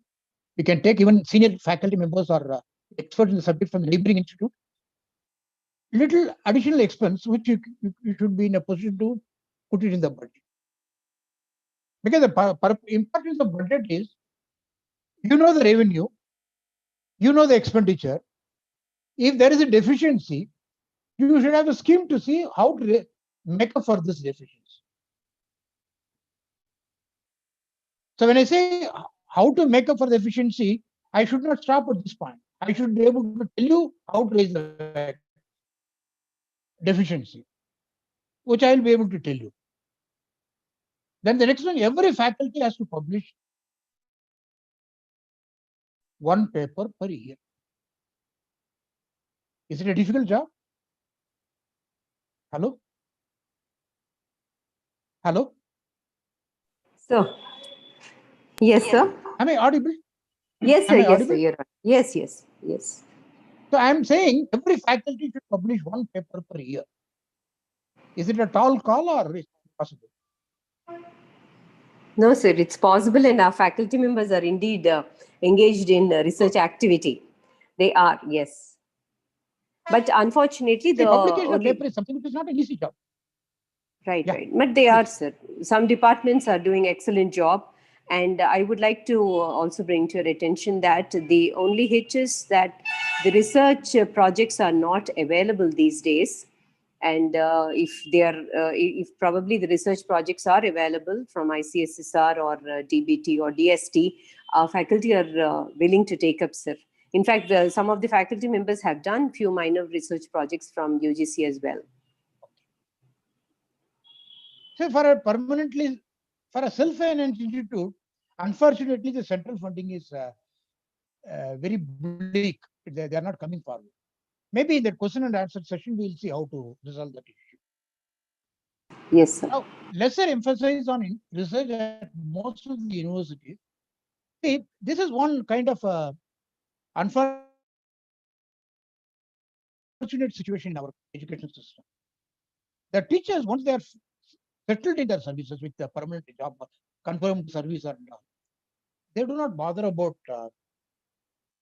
giving much emphasis on research or publication or anything, except the university department. There are universities where there also the situation is very bleak. There are institutions where the teachers don't even want to change the paper. If I am teaching a particular paper for years together or decades together, I am teaching the same paper. If I change the paper, I have to prepare, which I am not interested in doing it, which I don't have the mental, which I don't have an attitude for it. So in autonomous college, you are actually changing, revising your curriculum frequently. And a governance should also make it a point. No teacher continues with the same paper beyond a period of 3 years. From the subject of mathematics, if I want to say, if I start with the paper of algebra, I'll start with algebra for the first year. When the student goes to second year algebra, and when he goes to third year, I'll teach third year algebra. The next batch of 3 years, I should change the paper. That would make me update in my subject. Otherwise, I'll be like, a horse with blocked things. Yeah, I'll have only one track ahead. It should not happen. So this is one major responsibility of governance of the institution along with IQSC. It is not an interference. Please don't think that it is interference. Nobody can say you are interfering with that. No department can say the management is interfering. No. It is in the interest of the institution. You have to ensure that the teachers train themselves in various branches of the subject and then prepare themselves to teach. So this is what I'm saying.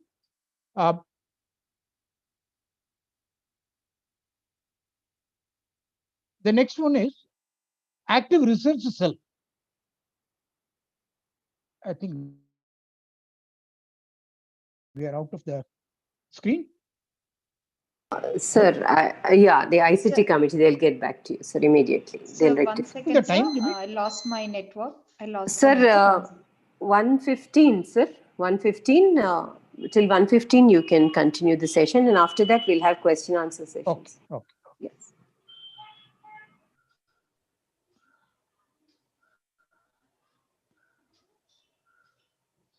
Will I get the PPT now on the?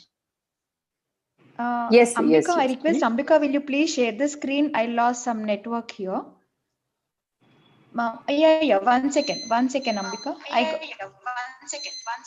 I got it back. I lost the connection. So give me a second. Sorry for the disturbance.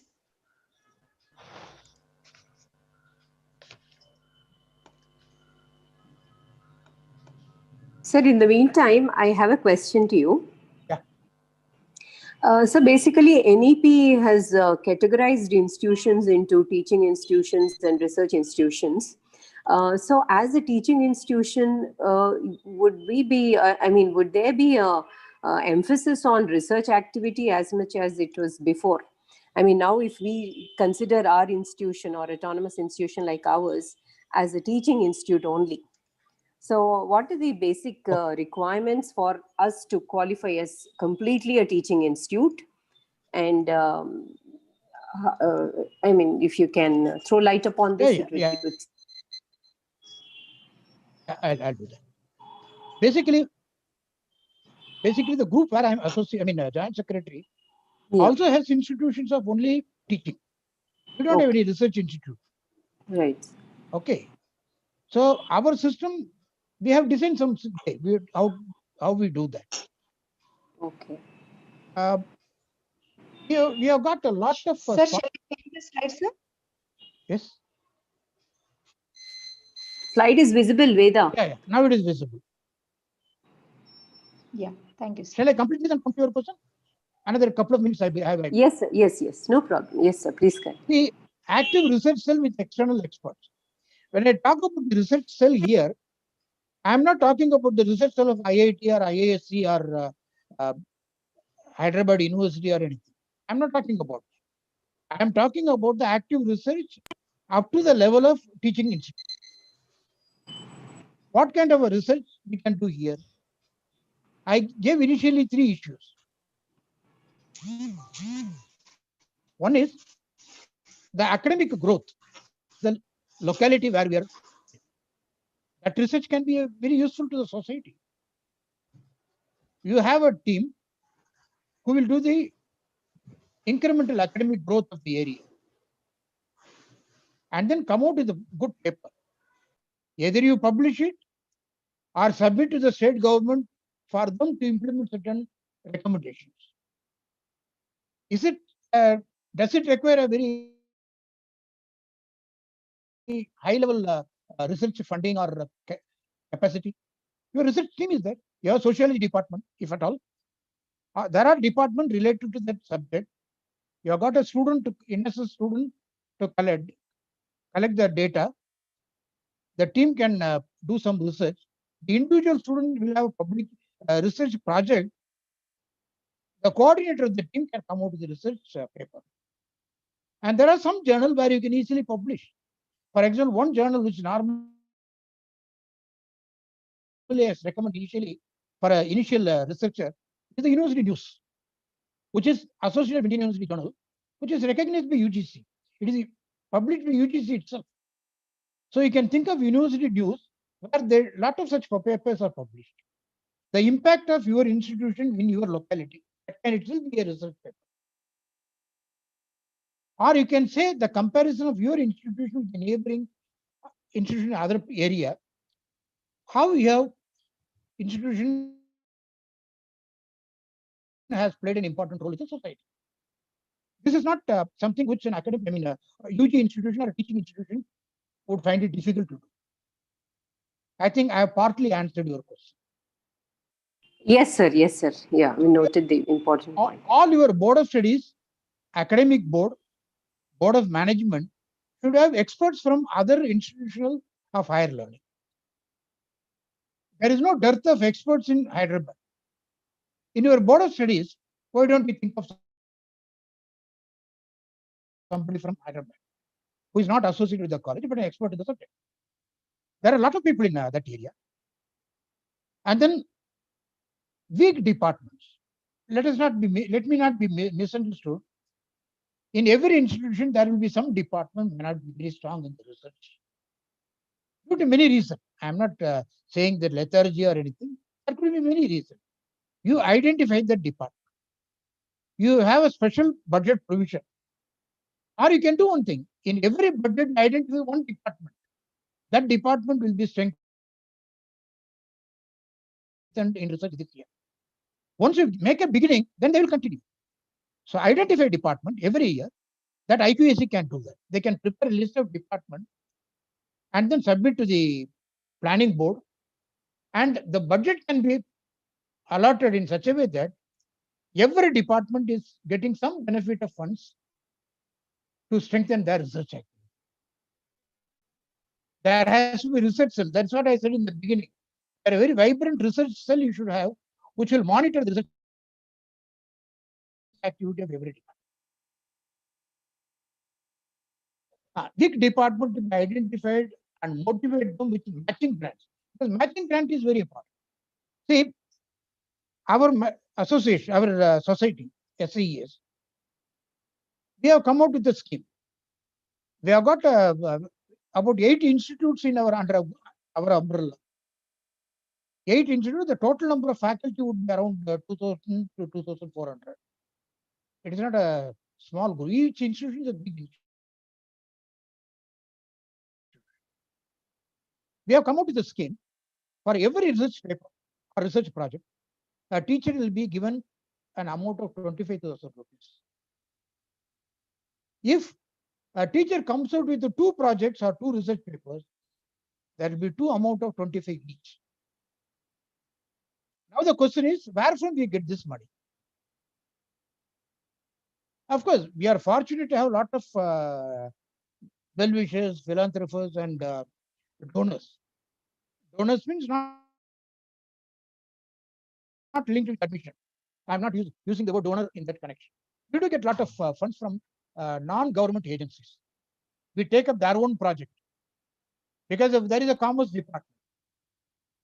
If they can take up a project on marketing, why don't you identify a bank to market their products and get a revenue from them? Why I'm saying bank is, your institution will have account with a particular bank.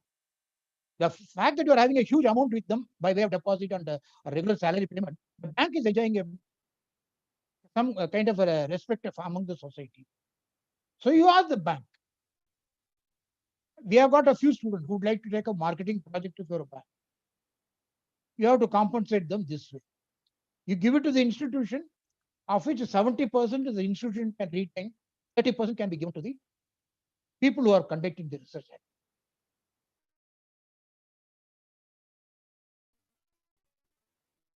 So bank is one thing where you can attend. Alumni, if they are well placed in some good companies, try to persuade them to give some industry project, which we are able to do.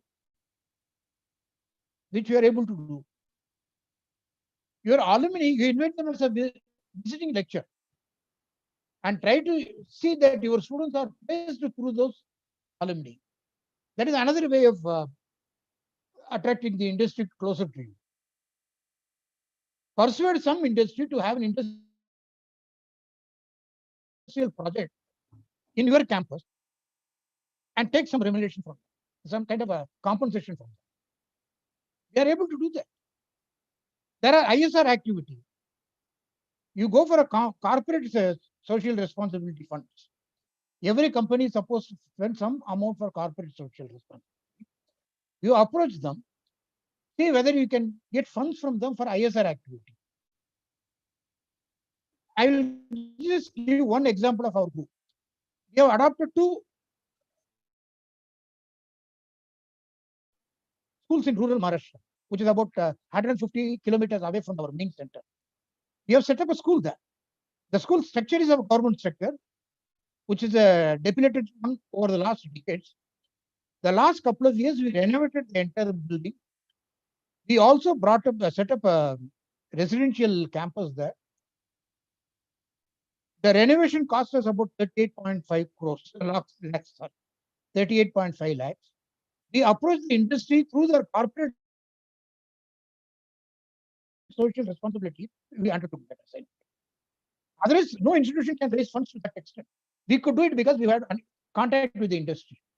You tap your alumni people. Definitely, that will be because the way your institution is described in the morning, I think it has a reputation in your society. So try to approach the local industry, tap them, get the funds, and use it for the social responsibility and convert that into a project, research project, which you can claim from the as a part of your research activity.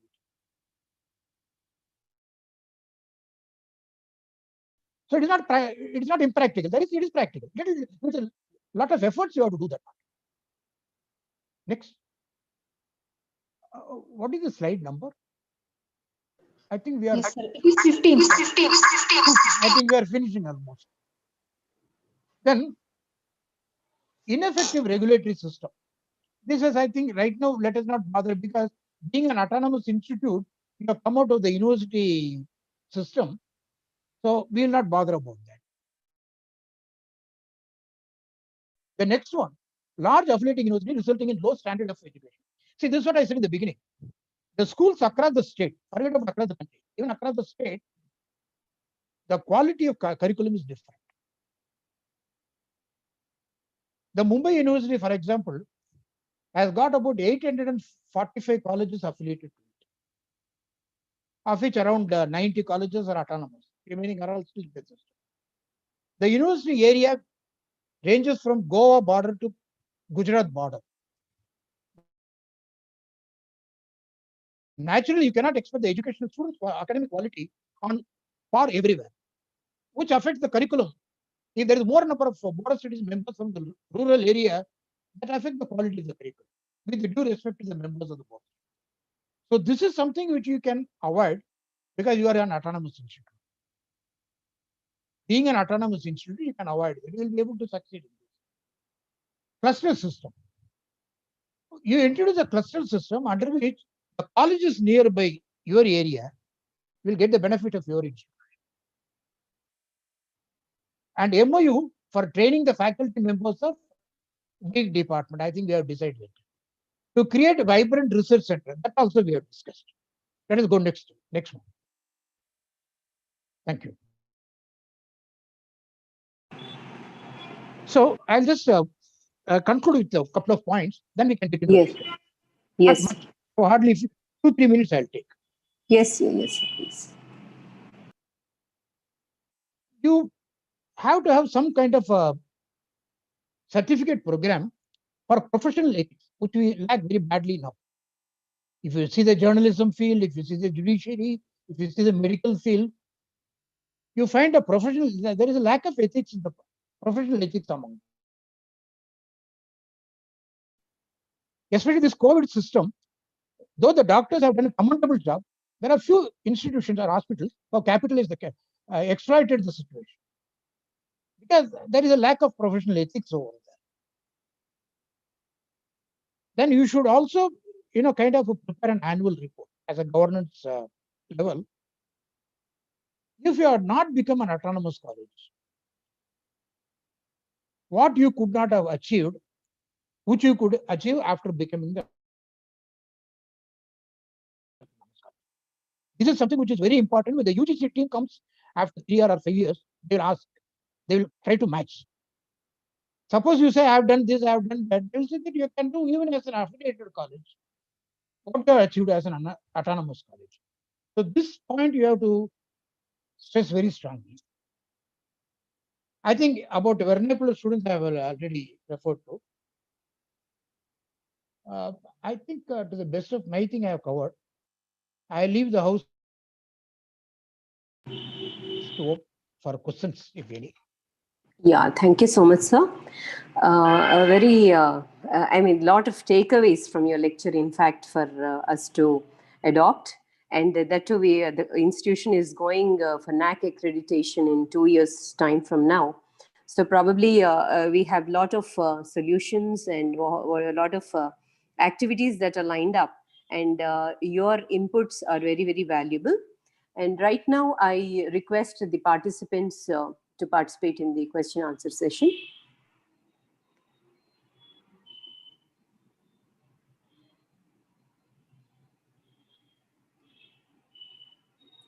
Any questions from the participants?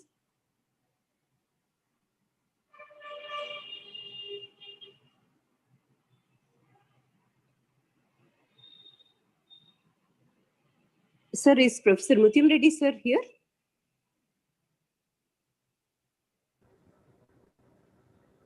Yes, ma'am, sir is there. Yeah. Yeah. Did he mute his phone? So, Professor Mutim Reddy, sir. Some of the participants can ask. So, sorry, I have interrupted while you were discussing with Sir. So, I request you to kindly ask with respect to governance issues. If you have anything to question, kindly ask the questions. No, but I have no questions. But of course, in the context of new education policy, we are discussing entity things. What I feel is the new education policy, of course, reviewed the existing practice of the higher education and primary middle education systems. But still, I feel the new education policy has listed out some of the problems plaguing the education system. But I already said that some of the basic issues not included in those problems.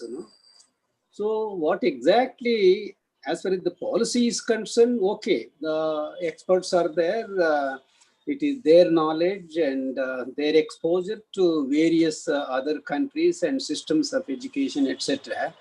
And based on that, you see the experts in the committee, so they come out and they came out various things, how the education should be, and the outreach including.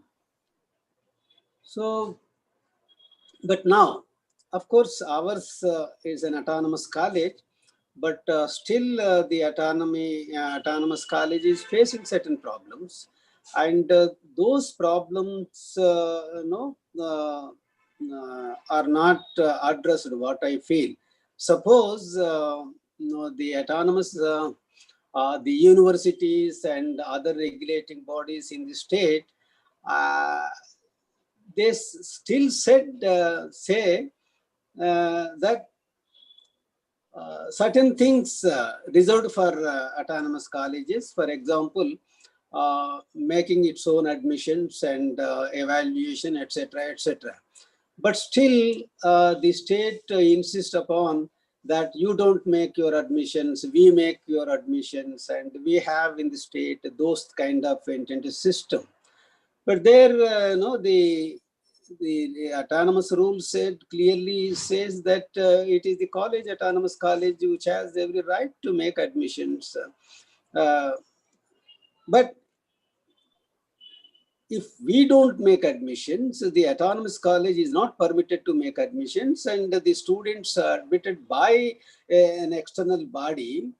But we have certain problems. No, the students will not pay fees, and they see the reimbursement is there, and that reimbursement won't come in time.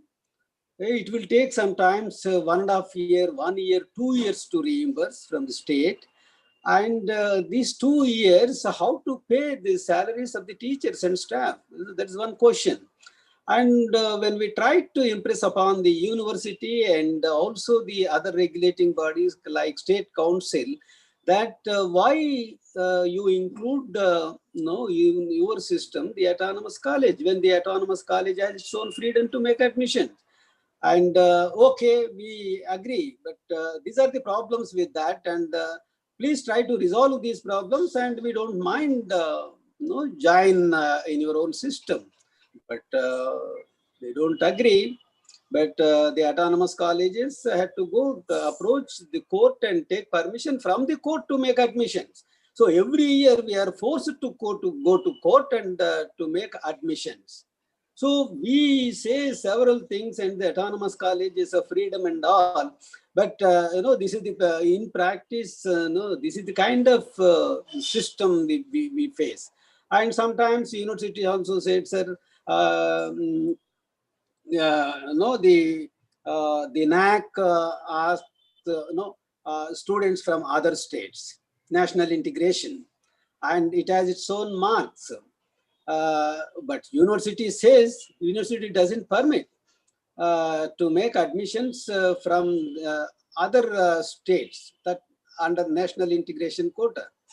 And that is see, that don't fall under it don't affect the rule of reservation system. It's supernumerary seats, but university doesn't agree, and then the NAC insists on that, and university doesn't permit. So these are the various intended things the autonomous colleges are facing. So how to address these problems? I'll answer this point, sir, first. Sir. See, the problem which you are saying, I believe is going to be exclusively in your state. I'm making it very clear at this point. This is the problem. Yeah, voice is not clear. No, my voice is not clear. Am I audible? Yeah, you are audible, but clarity is lacking. Okay, I'll repeat the sentence. Yes. See, the problems which you are saying is exclusively of your state, I feel. Yeah, of course. It is not in a state like Maharashtra. We have our own admission pattern. For the simple reason, as an autonomous college, if we introduce a new program, university portal will not show the program. So naturally, student will come directly to us, we have to admit. So admission is in the purview of the autonomous college. Probably the local state government has its own interest to implement. That is why they are not allowing it. That is one thing. Second thing, whenever you introduce a new program, you have freedom to have a fee structure of your own. Not for the conventional BA BCom program, which was earlier affiliated. The new program which you introduce as an autonomous college, you have got a freedom of fixing your own fee. So that is why you have a proper budget. What is going to be the salary or the employee cost and other expenses? How much salary, how much fee to be prescribed taken from the student? Here the difficulty is, as you said, socially disadvantaged student, you cannot charge the full fee. There is a lot of backlog. You won't believe if I say that in our own group, the backlog from social department is 13.5 crores the last 7 or 8 years. Since 8 years, there are some courses we are not getting money at all. Their only argument is saying that this course which you have introduced is not in our list, so we will not count it for reservation. Then once we said, there were a lot of repercussions on that. We said we'll collect the fee from the student, you directly reimburse to student. We don't want to be in the loop between you and the student. Then there was a lot of protest from the student. The local political leaders took charge of that and they solved the problem at their level.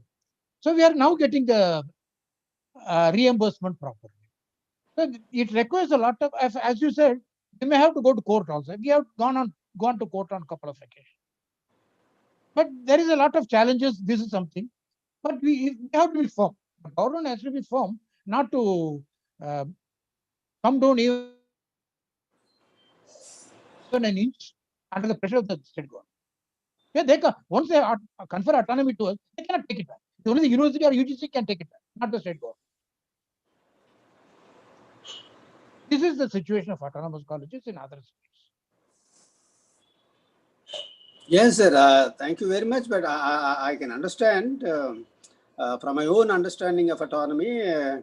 So when people at the helm of affairs, they don't understand and these kind of things and go on creating problems. So therefore, no, it is difficult for the autonomous college to function.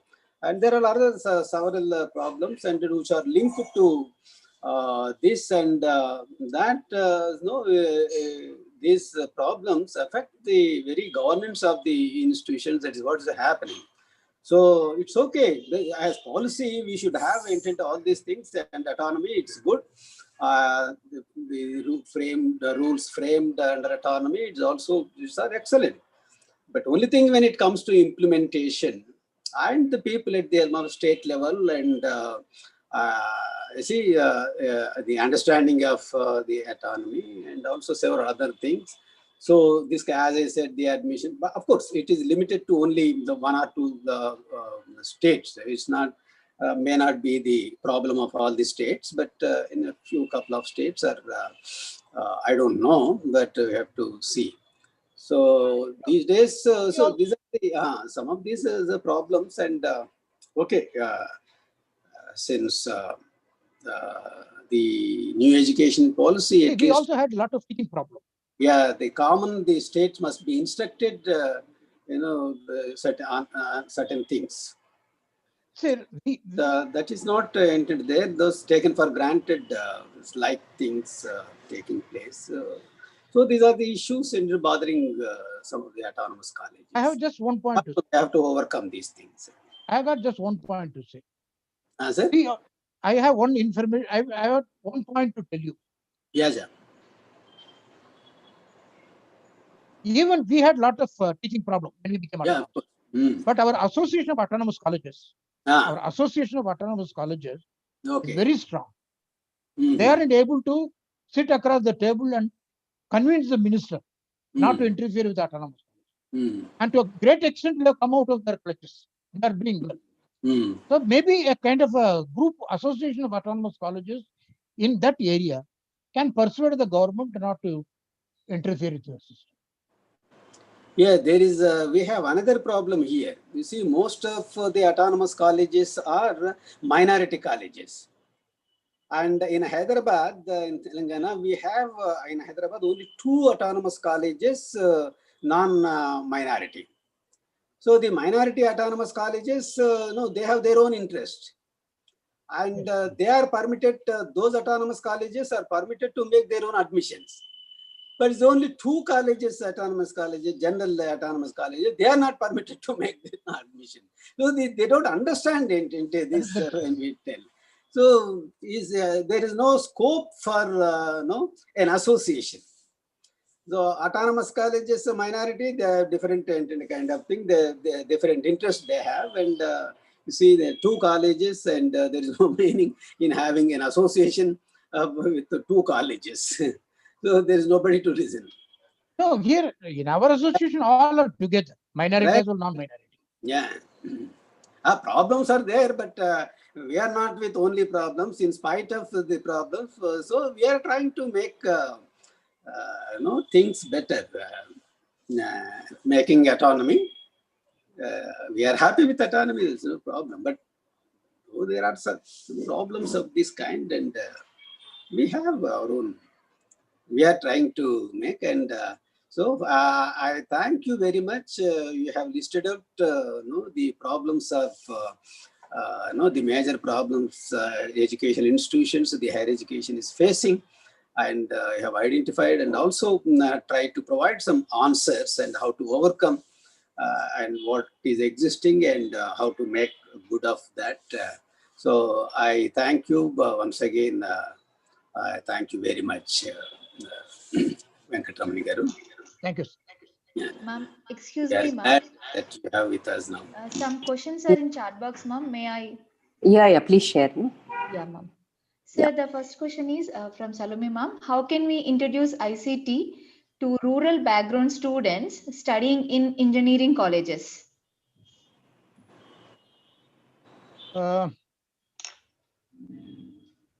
See, when they take admission, I said the beginning itself, you are going to segregate the students. Hello? So the question. Am I audible? Yes, sir, you're audible. You're audible. See, as soon as the admission is over, I told you segregate the student, arrange programs accordingly to orient them, or a bridge course or whatever you wanted to give a nomenclature. So identify a student from the rural area who is not proficient in ICT learning. You give them the training, and that is the age they pick up very quickly. So that's what we said in the beginning itself. After admission, what efforts you are taking to bring all the students on even level? That's what you have to give them. That is the only way out. They can come more often to the computer lab. There can be a person who can orient them. Hello? Yes, sir. So thank you, sir. The next question is, NAC is asking research guides, but university does not give permission to give private colleges. And NAC is asking so many things about education, but where is the employability opportunities? After JRF PhD, the lecturers are working for low salaries. There is a large gap between education and job opportunities. Yeah, but autonomous colleges, I don't know about your institution. Are they not in a position to describe the fee structure of their own? Sir, I will answer this. Basically, our institution is run by Trust, which is a non-profit organization. And it is also, it has started the institution with a vision to empower rural girls. And of course, as you mentioned, that the vision can be changed. Now we have withdrawn from the term rural, but however, they almost about 50% of students are still coming from rural areas. So our institution does not charge heavy fee from the students. That is their philosophy. So there is definitely a crunch of financial resources. But the question is, sir, how do we fulfill all the NAC requirements? Basically, see, there are no major projects to be taken up. UGC doesn't announce for major research projects. And then the teachers who are already qualified with like NET, SLET and all that. See, we are trying to seek different opportunities from the government or UGC or any other regulatory body. So that is where the gap is going on increasing, where we, as one of the question that has come to you right now, that NAC, sir, our department has 6 or 7 PhDs. But then the university is not willing to give permission for us to start a research center. Now, who will address these problems? See, we are ready to take up a research activity. We are ready to start a research center. And we are all qualified enough to... Can you hold on for... Can you hold on for a minute? I'll just... Yes, just keep on. A minute. Yes, yes.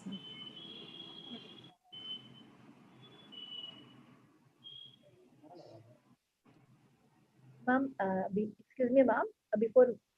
Ma'am, I given the permission to the participants. If they have any doubts, they can unmute themselves and they can ask. Fine. Okay, fine. Let them ask, ma'am.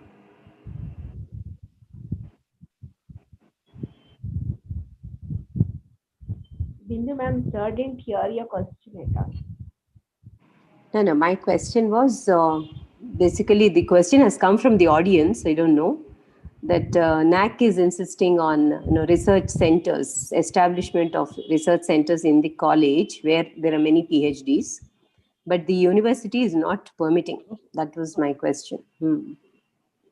Yes. No, that statement I don't know.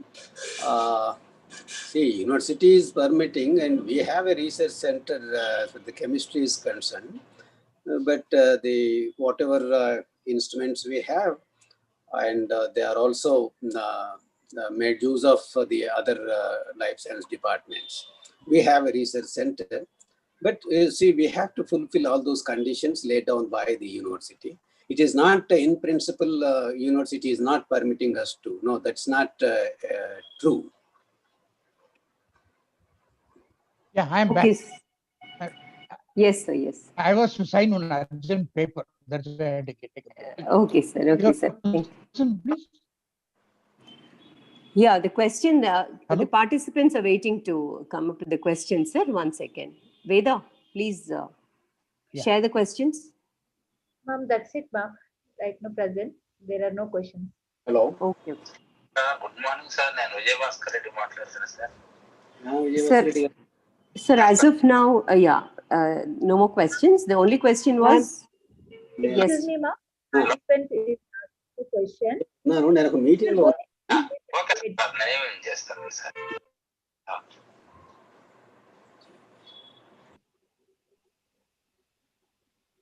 Yeah. Sir, you See, can ask, you are sir. asking about. So there is a NAC. there is a question from the participant. Yeah. What is the Veda, question? please ask. They're asking, sir. 1 minute. I don't know. One sir is come forward, but I don't know. Again, he didn't asking. Okay. Let Okay, it be, that's fine, sir. Sir, I Ma'am, think we are can done. I ask one question? I'm Prasanna. Yeah, please, Prasanna, you can ask. So, what kind of research is expected from the UG students, sir? What level, like? Yes. I believe I answered this question earlier. I repeat. Yeah. I mean, from science background. See, you say, for example, about humanities and social science, I said. Yeah.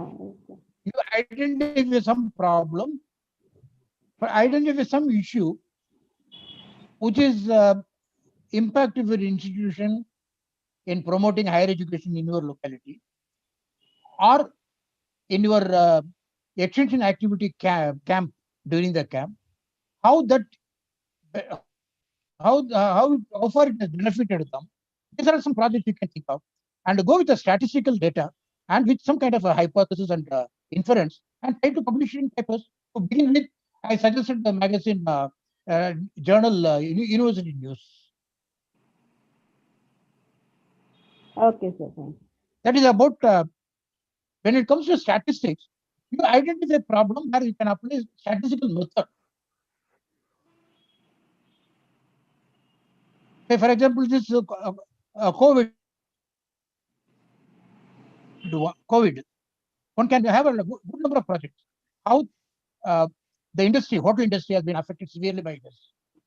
Some of our students have taken up these projects, faculty members. How the hotel industry, every industry, one faculty member took hotel industry, one faculty member took the tourism industry. You can identify how it has failed, how it has affected this COVID system. Maybe before COVID, what was the situation, after COVID, and you have got if you have got students under you, suppose there is a question of BS sociology. You may have a student of sociology at the final year. You can engage them for collecting the data, and they can do the analysis of the data in small groups, and each group can have that as a student project or your university your examination project. The overall results can be a kind of a project by the faculty member, who will be the what we call the principal investigator for the project. The question is the funds. I told you funds you have to only raise through, because unless you have some industrial support, you have to go for the budget provided by the management. I gave an example of our institution, how we are doing it. It may not be in terms of lakhs, but at least some matching grant you can do. And if you link it with some increment or incentive, there are teachers to come up with that project. They will take it up. And as far as NAC is concerned, all these projects you can count it in NAC, not that you cannot count it. Because today we are not to discuss about NAC, I could not take up those issues. Otherwise, I would have taken up in my discussion. Thank you, sir. Is that all, Veda? No more questions? Sir, at the outset, thank you very much for, again, accepting our invitation, spending your valuable time despite your busy schedule. And in fact, sir, the entire lecture took us through various opportunities to explore and also take up some activities so that we could also be equally competent with other institutions. And I thank once again, sir, for your very, very patient participation, because almost it is 1:30. And we look forward to interaction in future, sir, because you have visited several colleges as NAC peer team member. Maybe if you can permit us, we would approach you for any advice or suggestions. That would be my pleasure. Thank you so much, sir. And in fact, I thank all the our Hello? yes. That will be my pleasure. Thank you so much, sir. I thank our distinguished speakers, Professor Vibhuti Patel, for having addressed the participants on the gender implications of NEP.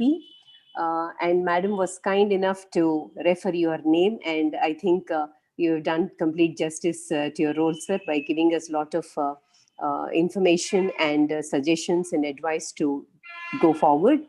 And I thank the ICT committee for supporting. There were definitely certain technical glitches in the starting of this program, but it went on well with a lot of inputs.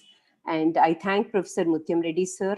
I thank Professor Sudarshan Reddy, sir. I thank our principal, J. Achita Devi, for their support. Because without their support, the program would not have happened. Thank you very much, sir. Once again. Yeah, thank you, sir. Thank you. Oh, I'm leaving.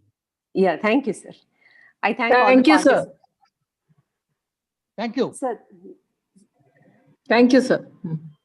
I thank all the participants for making this program a success. Thank you. Ma'am, shall I end the session, ma'am? Yeah. Thank you, Veda. Thank you, Veda and Ambika, for all your support. Thank you, madam. The Thank session is wonderful. You have conducted by giving good information, especially for the faculty who are working in engineering colleges and non-engineering colleges also. I am very much thankful for attending to this one-day webinar. Thank you very much, madam. Thank you. Thank you, sir. Thank you. Our pleasure. Bindu, thank you. Thank you, ma'am, for your patient hearing. And I will call you, ma'am, once this is done. Okay, ma'am. See you, ma'am. Okay.